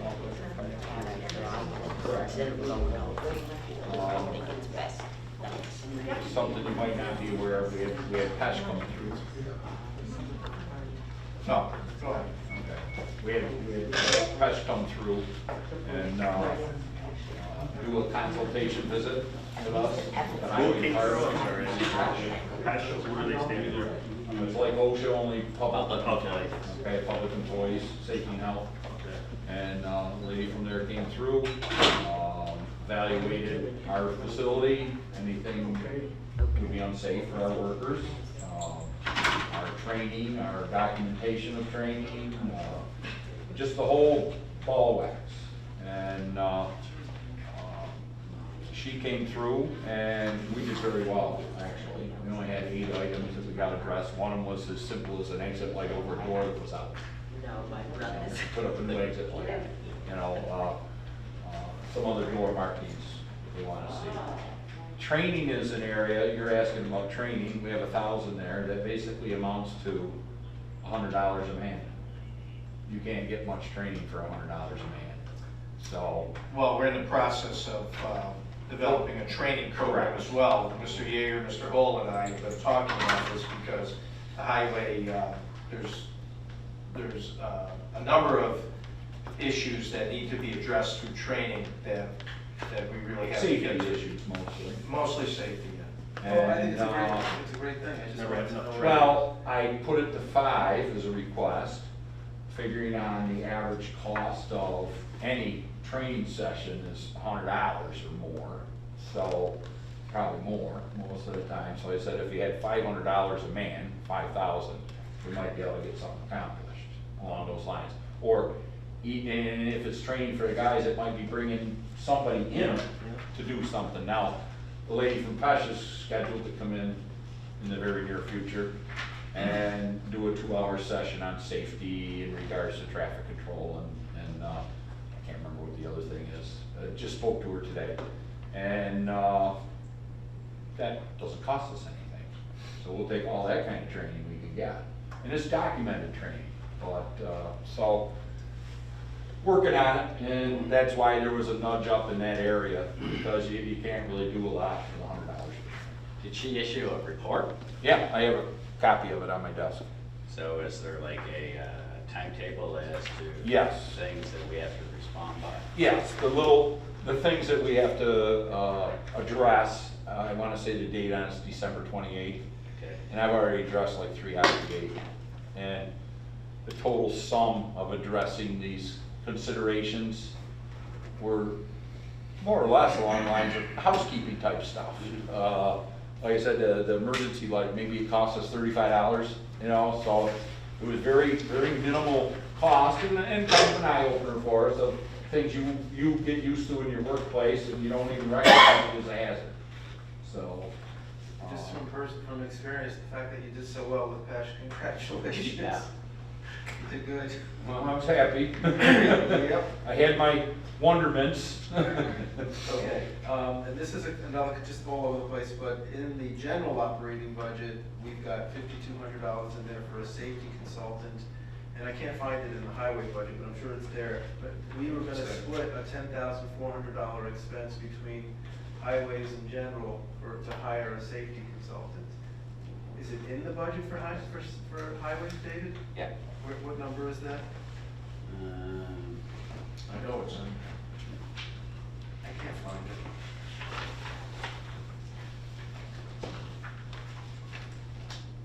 You look at the roll-up, Yeah, page 14 of 15. big lot. I have 14, but I don't see the.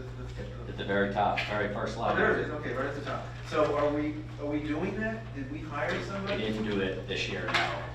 Obviously, COVID sort of got in the Yeah. way. That was the problem. We didn't have the That was opportunity. Yeah. one thing, and the other thing was Bob is gonna look in to see if possibly we can work something out through, BOCES. BOCES. Yeah, one of the things, they're very good with the safety aspects, the PESH and OSHA aspects of it, so I want to try and explore, I know that's who the schools use, I want to try and explore utilizing them as well. So let's see what we do. Now, this particular individual that came to us, her name is Jamie. yes, she is qualified to do training, and the list of areas is like this long of the things that she's qualified to teach. Right. So we're trying her out on a couple very soon, ones that we felt were important to us, you know, but they cover all aspects, the bloodbornes, the Yeah. everything. Yeah. So she's qualified to teach any of those, and I don't believe there's a heck of a lot of fees for having Pesh do it. Yeah, what we should do is sit down with her, have a meeting with her. I mean, anytime, if you want to give me your name, I'll set it up, and we'll sit down with her, and, because that would be good for us too, for the people here. We could hit a lot of those areas. Yep. Yeah. And then the last one, again, I think it's smart to put more money than you think you might possibly spend, but we're putting $65,000 in there for fuel, and we spent 51 last year, and we spent 57 the year before, and fuel prices, I think, are stable, but, I mean, I'm happy to leave 65 if you all feel confident, but that's another. I would, based on the fact that we had 5 weeks where truck didn't roll, and we had a lighter winter than normal, and prices are a little low right now. We don't know where they're gonna go from here. You're right, they're fairly stable right now.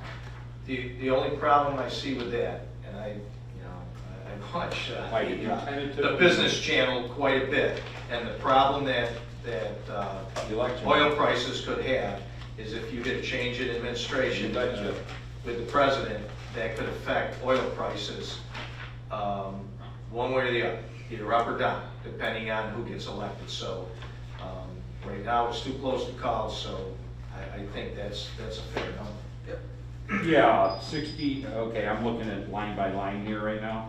65 should be fine. The 65.4 that's there. Yeah, it's just, for the record, we spent $52,000 last year, so that's $13,000 more. I'm okay with it, just, some trying to. Our current pennies. money that's left in that account should make us to the end of the year. Oh, better. Yeah. It You got better. $36,000. What's in it now? $36,000 left, you've only spent Yeah, 28. there might be less than that because you're behind us. Not that far behind. This is as of today. Yeah. Out It's of today? the box. In the same account number? Yeah, So it's the 65 for plus what's already left there. no, No, I mean. just then- the 65. Okay. What he's saying is we're not gonna run out by the end of the year No. based on what we had for this year. So what do you think we'll spend by this year, Dave? We're getting into the time when we might use more of it. Yeah. We don't know. Mother Nature's gonna dictate yeah, that. it's a crapshoot. But it's more 20,000, than, it'll more than cover. maybe Oh, yeah. 20. What we Oh, have. yeah, more than Yeah. covered. Yeah, we should be fine. Yeah. And you should have a substantial savings in salt and sand, because that was really. Yes, absolutely.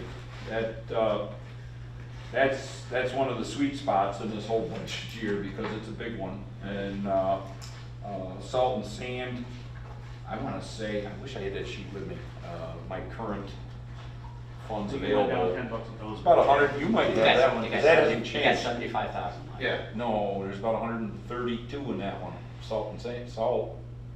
No, oh, sorry, I'm looking at the wrong one. Yeah. 132. Yeah, 132 left in the salt column right now. I have a barn that's more than 2/3 full, okay?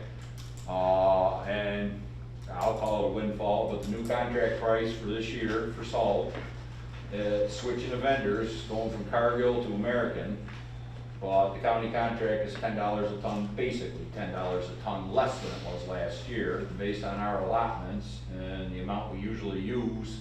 You're looking at a $50,000 to $60,000 savings right there, and that's why I reduced that request on that line of the budget. But we're sitting on 132 right now, which will certainly get us to the end of the year. Okay, so. Even if Mother Nature deals us a bad hand for November and December. Well, we're yeah, in and good I would shape. assume that every effort would be made not to order any more this year to get to the new pricing, right? No, the new pricing's already in effect. Oh, it is in effect. Yeah, it goes into effect September 2nd. I wait for that September 2nd magic date. Yeah. Because they make us aware of it about a month ahead. Not quite a month, but almost a month ahead, they make us aware of the new contract price. Last year, it went up $6 a ton, so we loaded before the price change. Okay. This year, we didn't have to.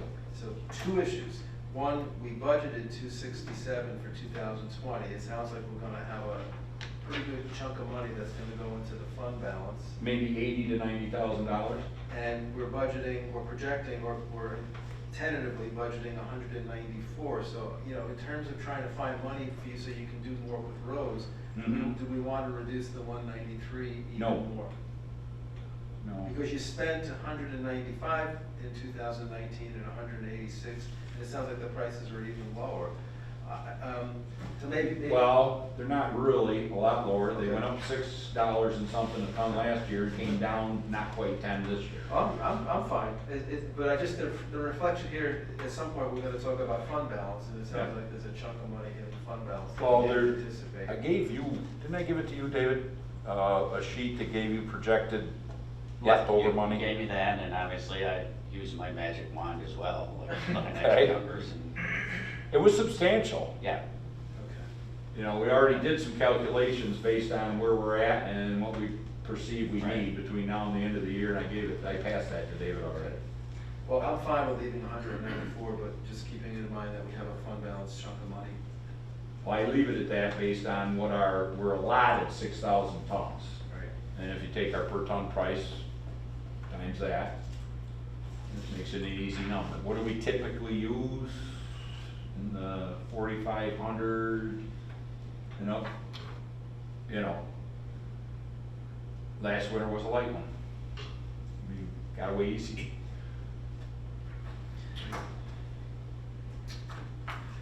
Those are my questions. David, I just have a question for you. Yeah. The first page of highway, page 139 in your book, I just think there might be something wrong with the formula in your, I don't know if it's Excel that you're using. Yeah. But is it Excel? Yep. Okay, so if you look at the total pay column, and it comes down to 554,840. See where I'm looking? So if we have our employees listed, total pay, Yeah. it says 554,840. That number, I believe, should be 581,319. And if you follow it over from the subtotal, 503,90, and you follow that number across to 1,800, 72,000, 6,000, it doesn't add up to 554. All right, I'll look at it. Which is just how I caught it, you know? Yeah, right. And it also doesn't add up down at the Yeah. bottom, 618,282, but 644,761 does seem to be the right number. Yeah, all right, I'll look at it. Which one? The one at the bottom left, 644. 644 seems to be the right number. Thank you. I'll take a look at the formula.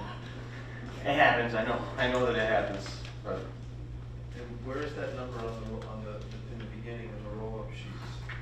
Yeah, it's spread Oh, across. spread across? If you, where Pete was referring at the bottom, there's those three account numbers. Okay. Those three account numbers Oh, gotcha. are in the roll-up. Yep. But so so the right numbers, I believe, are in the roll-up. The way we got to those numbers Is missing them. it is missing a little bit. Well, that's good, at least the account numbers are correct. Right.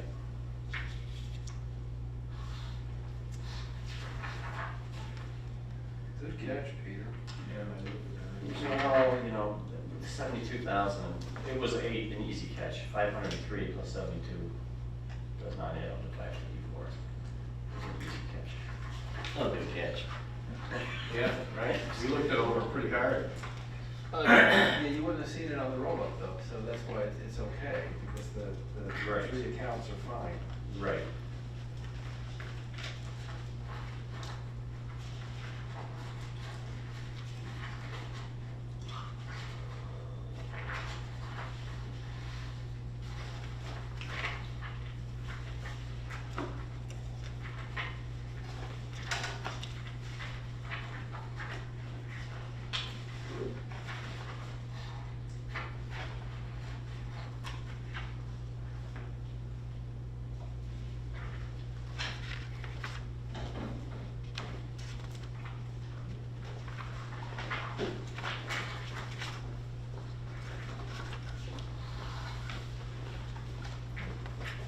Good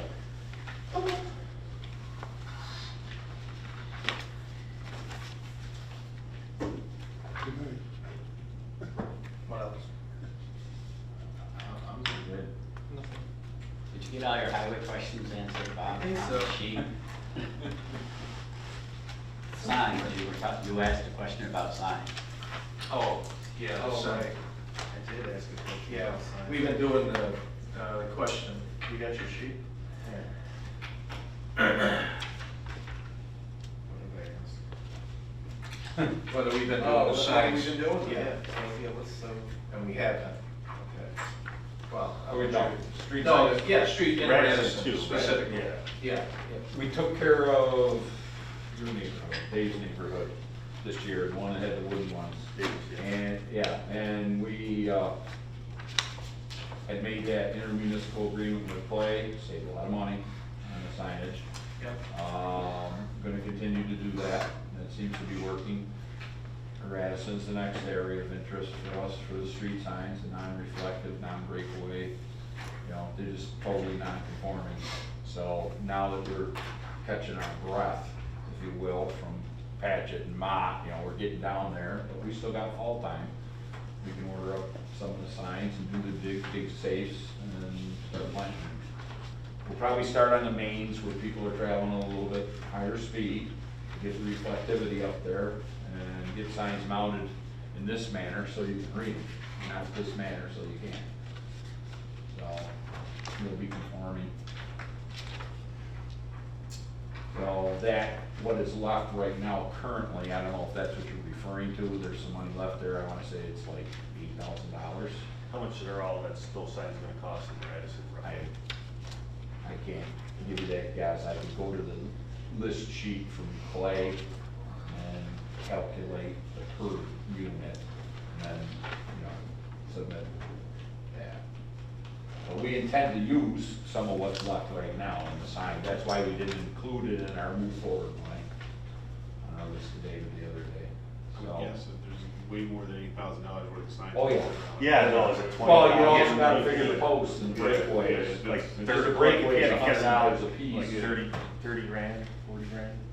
Well, there's more than that, there's a lot of signs in Radisson. But you're. It's not gonna all get done at once. All 50, all 50, all 50. So what I'll do is, you know, count posts, count locations, count signs, and we'll be working, like I said, from the mains in, where people are going a little faster. Who put those wood post signs in? Did they? Radisson, Yeah. they're not wood. Or is it the ones in, I'm sorry, those metal ones in Radisson? Yeah, Radisson's built Yeah. their own. Yeah. They have their architectural standard, they want everything, But yeah, They're the way stop better than signs are what proper, so. they're technically our responsibility, Yeah. because they wanted their special brown sign. We said, we're not putting your brown signs up, if you want brown, put your own signs up. Which they're not compliant now, so we gotta rip them. Well, you just pull them out and you put in the proper breakaways and proper posting and reflectivity for the green and white bordered signs. And I thought of another question. So you're okay with $3,500 for the engineer for transportation? We've been spending about $7 every year. Yeah, that's actually a number that comes from AO. Yeah, It doesn't come from me. Where we split it between We split it the between- two departments. Yeah. And that's for our summer intern program. Right, but you were budgeted 7 for what, in 2020, in this code, AO 5020-100, and we're only budgeting 3,500. Yeah, but we also have dollars budgeted in the engineer Line for. line as well. $6, I believe. With that, we did not have before. So we have, We've got enough money to cover an engineering. You're okay. Yeah, See, we went right in that's fine. Jerry, Unless they do cover. one question regarding the highway plan that you presented earlier. The 370 that we're looking for Connell Terrace, For where? Connell Terrace? Yes. So the 3,000, or 370,000, is that all completely coming out of you? I know that we're being very conservative with revenue. That's, We're not expecting there's any. no grant, there's. Nothing? No, Okay. that's all us. And that's complete from end to end.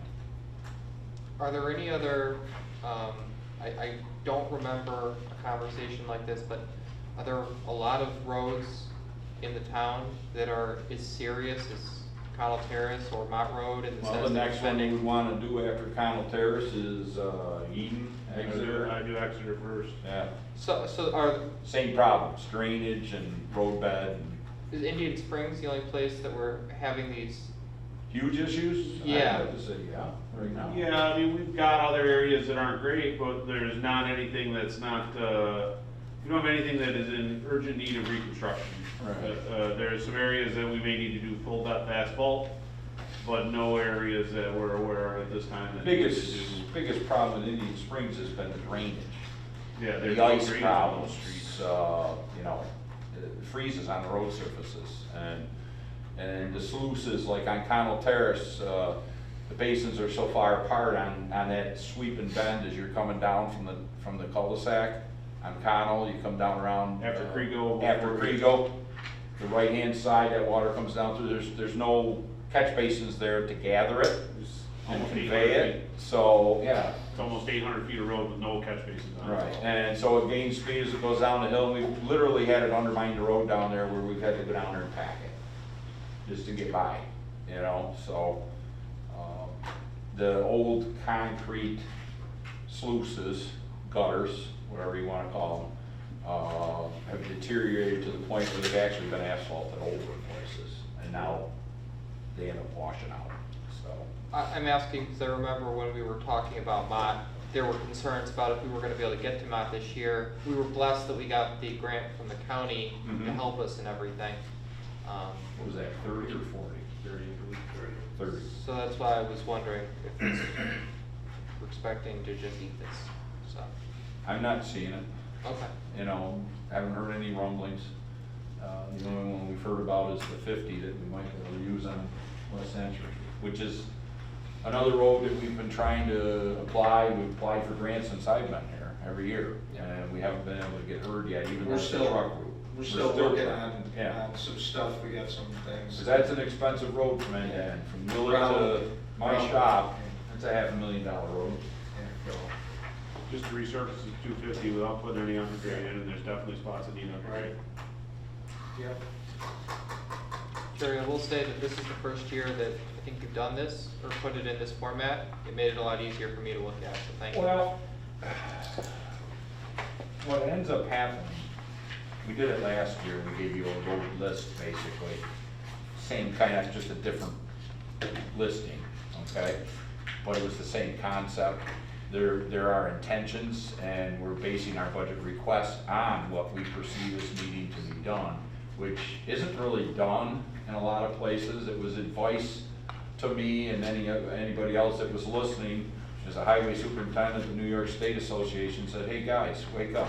You're submitting your budget, base it on what you perceive your needs are already in your vision for next year, so your budget request stands on something.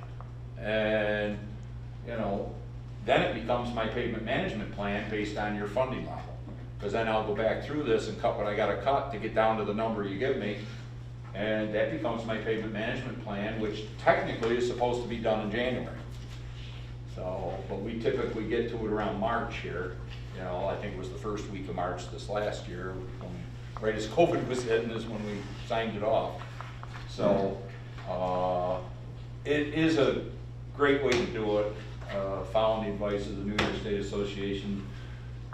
Makes my job easier in the middle of winter. It's kind of hard to look at roads, so, as far as paving goes. Hey, it's not a lot of money, but I'm probably blind as a bat here, but I can't find the other half of the engineer for transportation in the highway budget. I see the. It's in mine. Yeah, It's mine. it's We not moved it- in- we moved half of it over to mine.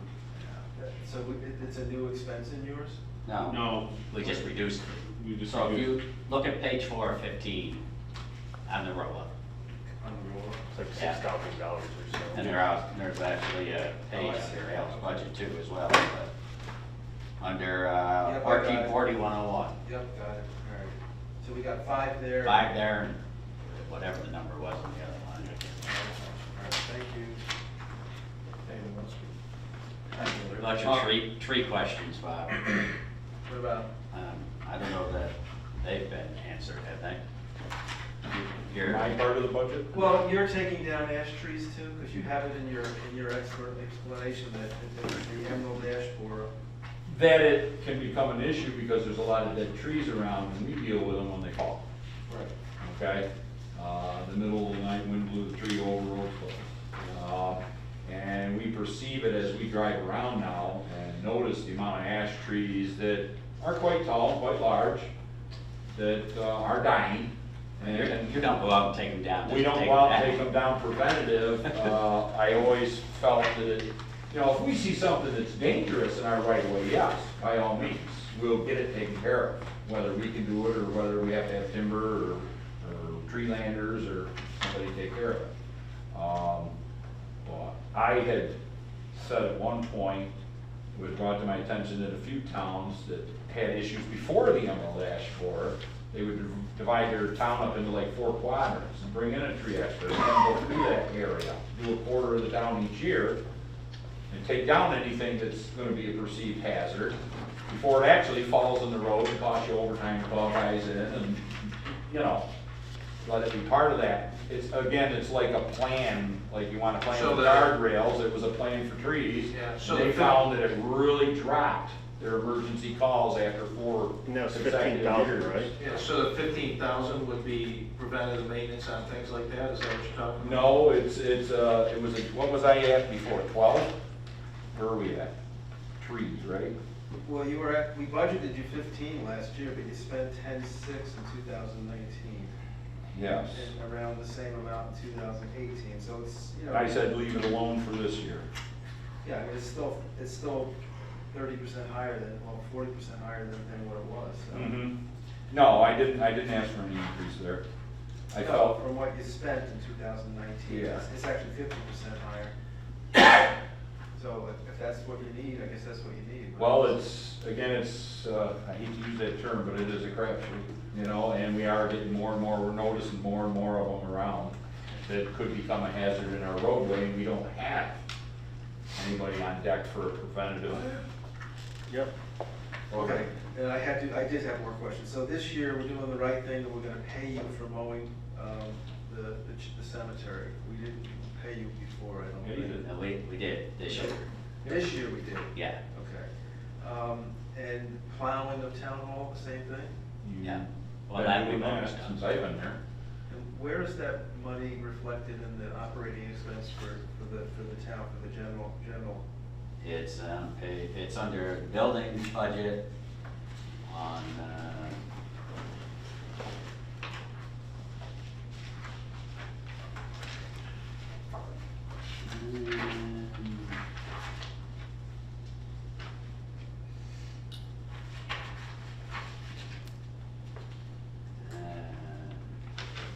Page 56, plowing town hall.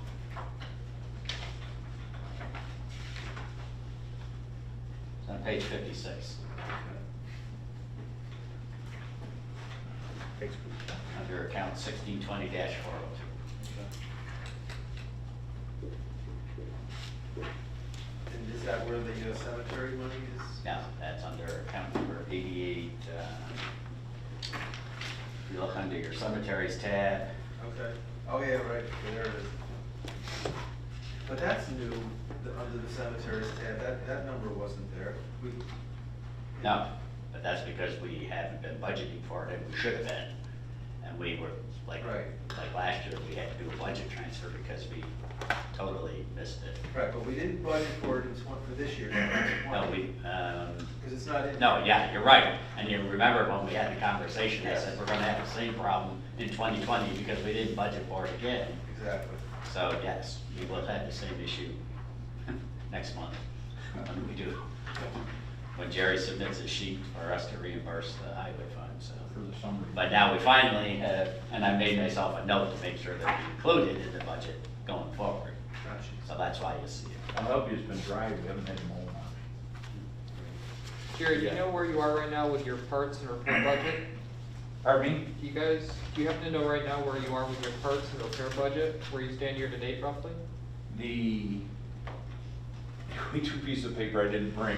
Yeah. Were those I up-to-date can lists. give you a rough idea because I've The written one's this in the up. 30s, and the others. There's 49,000 in parts and 39,000 in repairs. Yeah, that's Left- about- That's what's left. Yeah, that's behind a little, it's a little Well, lower I'm sure than that. it is a little bit. Yeah, As I said, this is as of what you put in her basket today. today. And she's got the So she's updated one probably right got on my it. desk. So we're in great shape in those two areas, and that's why, as I created the budget lines for parts and outside vendor repairs for next year, I reduced them, because we're starting to see the effect of better equipment, maintenance, inspections, and replacing with newer equipment. Now, the trucks, have they been all inspected and everything already, or We're is that about- coming? No, we've been doing it. We do them in October typically. We had one that didn't, every one of them went through quite well, which is a $20 fee. Except for our old yellow sweeper, that's still being worked on, waiting for parts. The thing's 1990 something.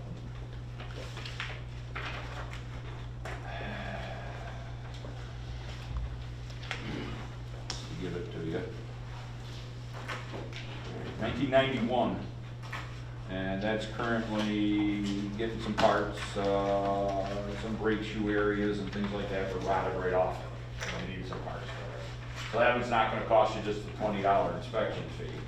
All our bigger trucks, right up until we got to number 8, that had some issues.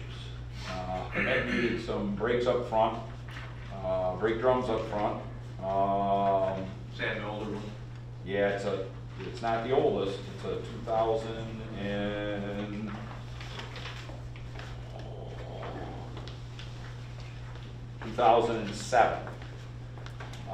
That truck, the new truck that just rolled in the door today, basically displaces that truck and makes it a spare.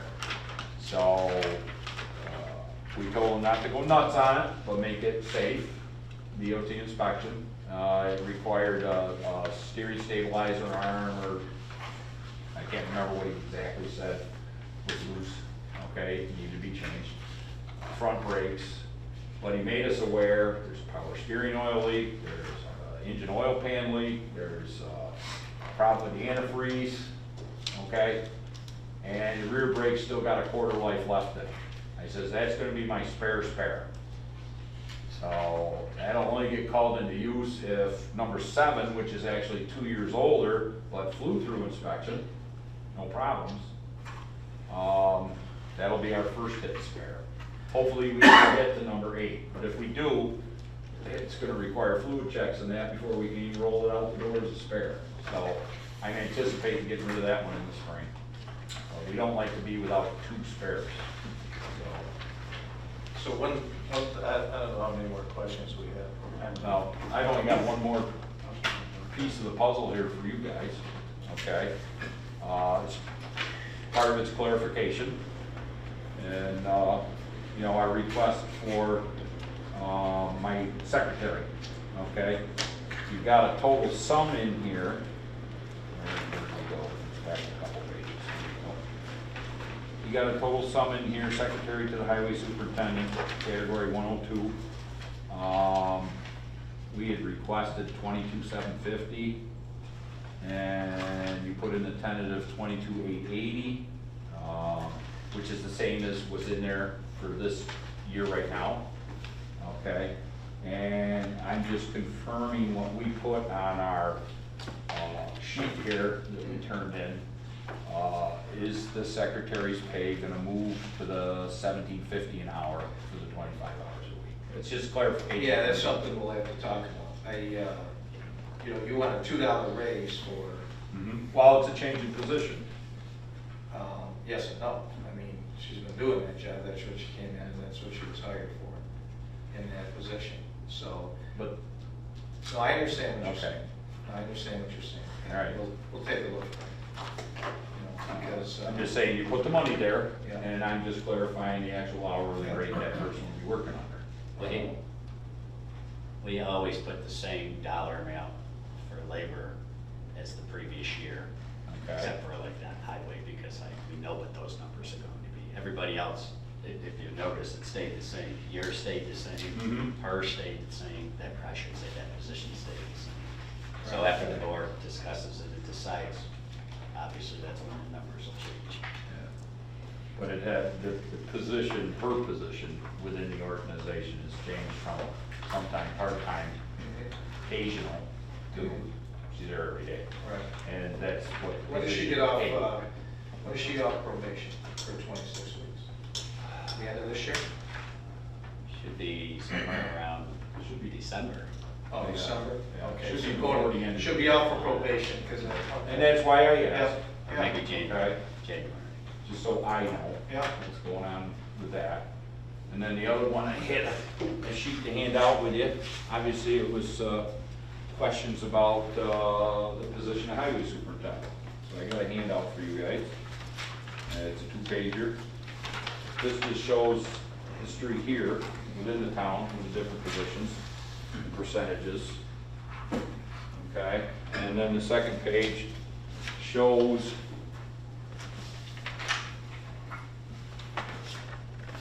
the peer group, which actually the peer group page tells the tale better than anything else in regards to the position.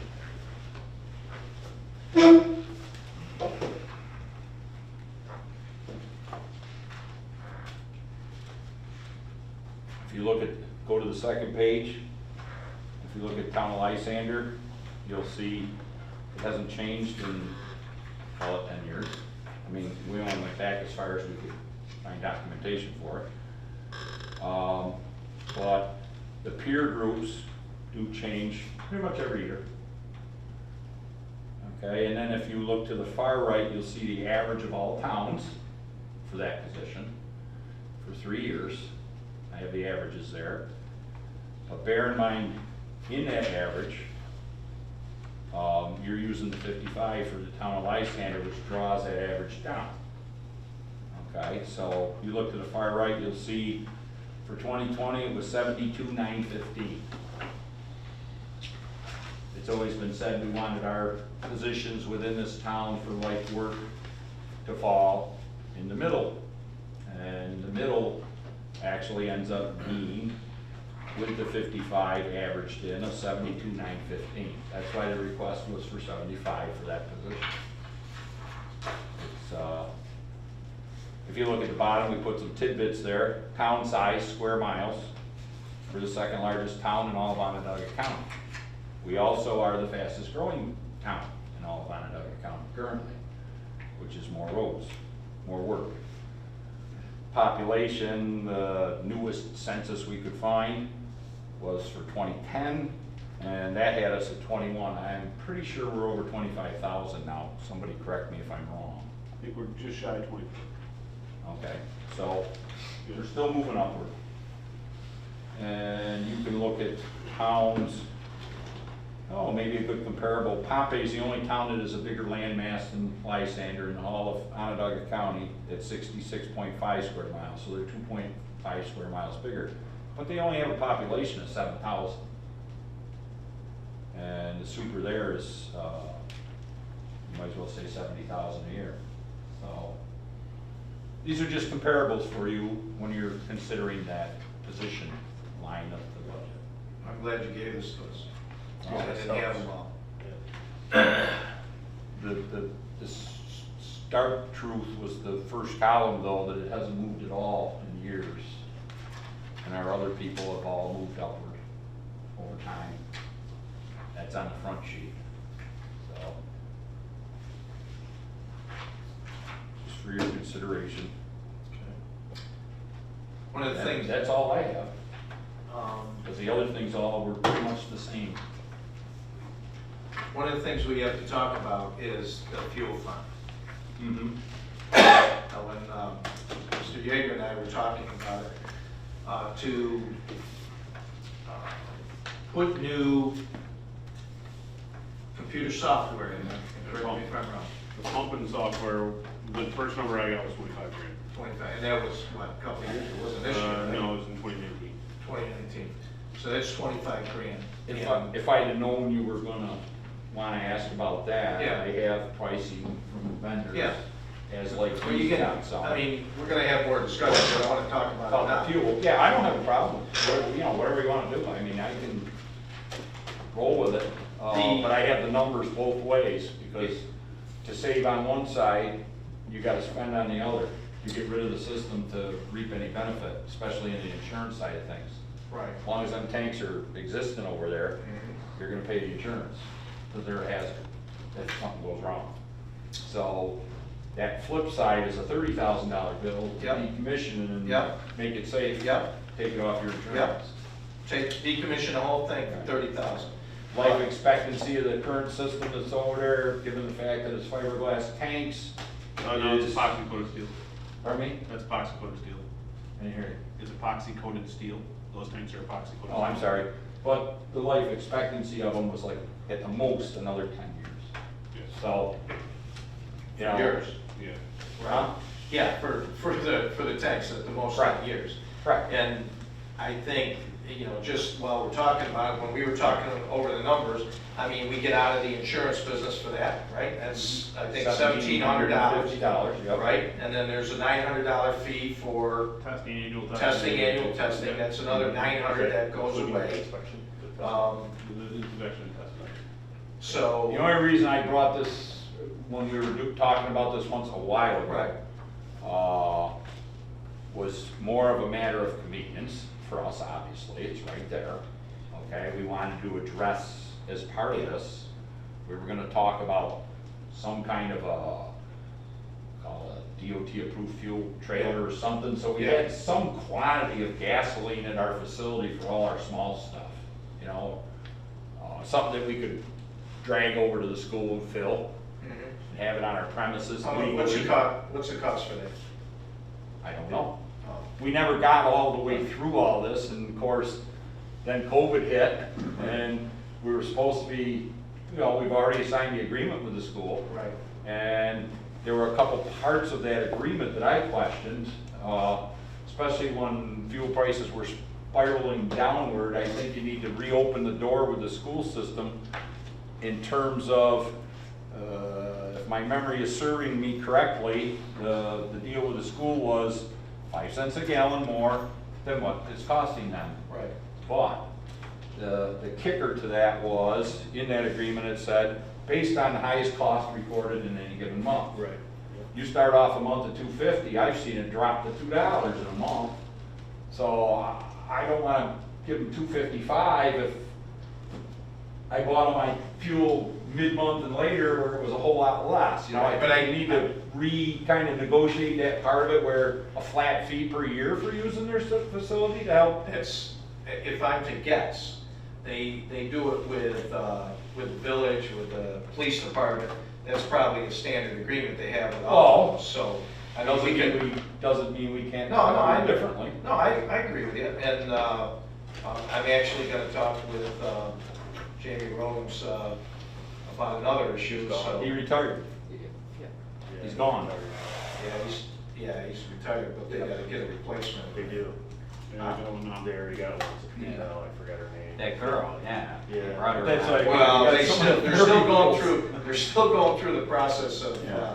doing interviews and stuff like that. Well, That's no, what- she's been on the books there for a while. I know, but they called me up and, Oh. he called me up and asked me to sit on a hiring panel for his replacement, so I don't know what that's all about. But in any event, we can address that then. But my point is, I sat down with Al doing the numbers, I think it makes sense for us to get out of the gas business. They got that brand new fuel farm over there, That's fine. okay, I'm, so you're good with that? whatever's best for the taxpayer in Okay. this instance. All right. In other words, you gotta do the math. Yeah, It's gonna cost us, $30,000 to get rid of what we got to save $2,000 a year, Well, yeah, but we also are looking at a 10-year life cycle on what Correct. we got. So the bottom line is we're spending that $30,000 either way. we're spending 25, But I don't 26,000 to only go 10 years when we can spend the 30,000 right now save it. We can actually free put that that. into the 2022 budget, because we have up to Yeah. 12 months to decommission once we stop using it. Right, save, See, there's the thing, we gotta kick these wrinkles out of it and make it work whatever way financially works the best. I mean, I don't have a problem The with it. big picture is to definitely get out of the fuel business. I mean, this is like a blessing that the multiple fuel stations around the corner, the Eagle schools, fuel stations around the corner. oh, that's right. Just Couple having hundred to yards. deal with tanks and they can leak and you've got DEC and you've got so much stuff that, breathing down your neck with these Right. things. But during these tougher fiscal times, I don't know if you wanna jump right into, here's a $30,000 bill, it's up to you guys. I mean, we gotta do something with that software. Right Yeah. now, that Our top software. cat I is mean, unsupportable. if we, yeah, so we're gonna have to do something with the software. If we gotta do something with the software, That's I about 15. can't see throwing good money, Well, in 50 there. for the But software, and now's the time to do it. Digital pump. and we gotta go to a digital pump, so Yeah. that, you're gonna be at 25 grand is what you're looking at. Right, so, That's, so now's the time to do it. I mean, do we wanna do it? I wish we didn't have to do it, but we have to do it. So now's the perfect time to do it before we pump in that 35 or 25,000. We're only spending 30,000, and then we're gonna be saving essentially about 3,000 a year on insurances and everything else for us. So, it'll, Like I it'll said, pay for however the itself in math 10 works, years. it works. Yeah. The But what big I, thing is we entered into the agreement with Yeah. the school and that, and like Yeah. I said, COVID hit, the Right. facility didn't get done right away. Right. I have no cards where I can even get fuel yet, Then- we already have an agreement in place Right. that That's where I was- allows me to buy fuel, but I can't even That- get fuel. That's where I was going with that. Yeah. Can you give them a call and make the arrangements to, Well, I don't call Jamie, who do I call? Bob, why don't you and I reach Yeah. out Yeah, to all right, we'll whoever the take it. business Because we agent need them is, for every and we'll truck. talk to them about maybe we can just say, hey, you guys have fixed costs, just like we Yeah, do. right, What are your fixed costs? Right. This is what we're gonna use per Yeah. gallons per year. right. Can we take our Flat average fee. use Yeah. and divide it, Get a price. into what Yeah. your total fuel usage is and what your annual Right. maintenance 'Cause costs. I and expenses shy are. away from the nickel a gallon over the highest price per month, I'm like, come on, Yeah. that's, Well, we'll see. if the I village mean, wanted to sign that deal, that's up to them, Yeah, but I wouldn't have. well, the answer to your, and I've seen it, but the answer to your question is, yeah, we'll go and renegotiate, but what we're gonna do is, we're gonna move forward with it then. We're gonna move Oh, yeah. forward with it like next week. It's supposed to be that. Yeah, and we're gonna get everybody in, run them through the place so they know how to use it and, get it up and running. Now, the other thing we're gonna have to do is come up with an alternative, method of refueling if that, system, for whatever reason, goes down. I mean, anything can go down.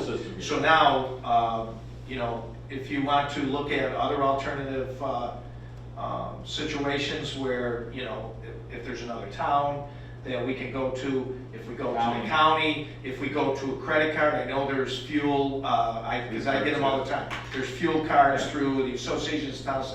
Let's look into that, because I want some redundancy there, because no matter how Well, good a right now, system it we're is. reviewing it as our system, we're using it still, and the school was kind of like a backup. Right. And then, like I say, COVID hit, and we never got Yeah. to finish anything with it. Yeah. I was gonna say, I don't know if we actually passed a resolution to sign that agreement. It's signed. Yeah. Oh, yeah, okay. Yeah, we did do it. We did go out with it? Yeah. Yeah. Let's ask them about renegotiating it. But we were viewing it as a backup at that point, Yeah. because we still had a system in Right. place. And we don't wanna, just so you know, because we only have 12 months, we don't wanna stop using our system until after the first of the year. Right.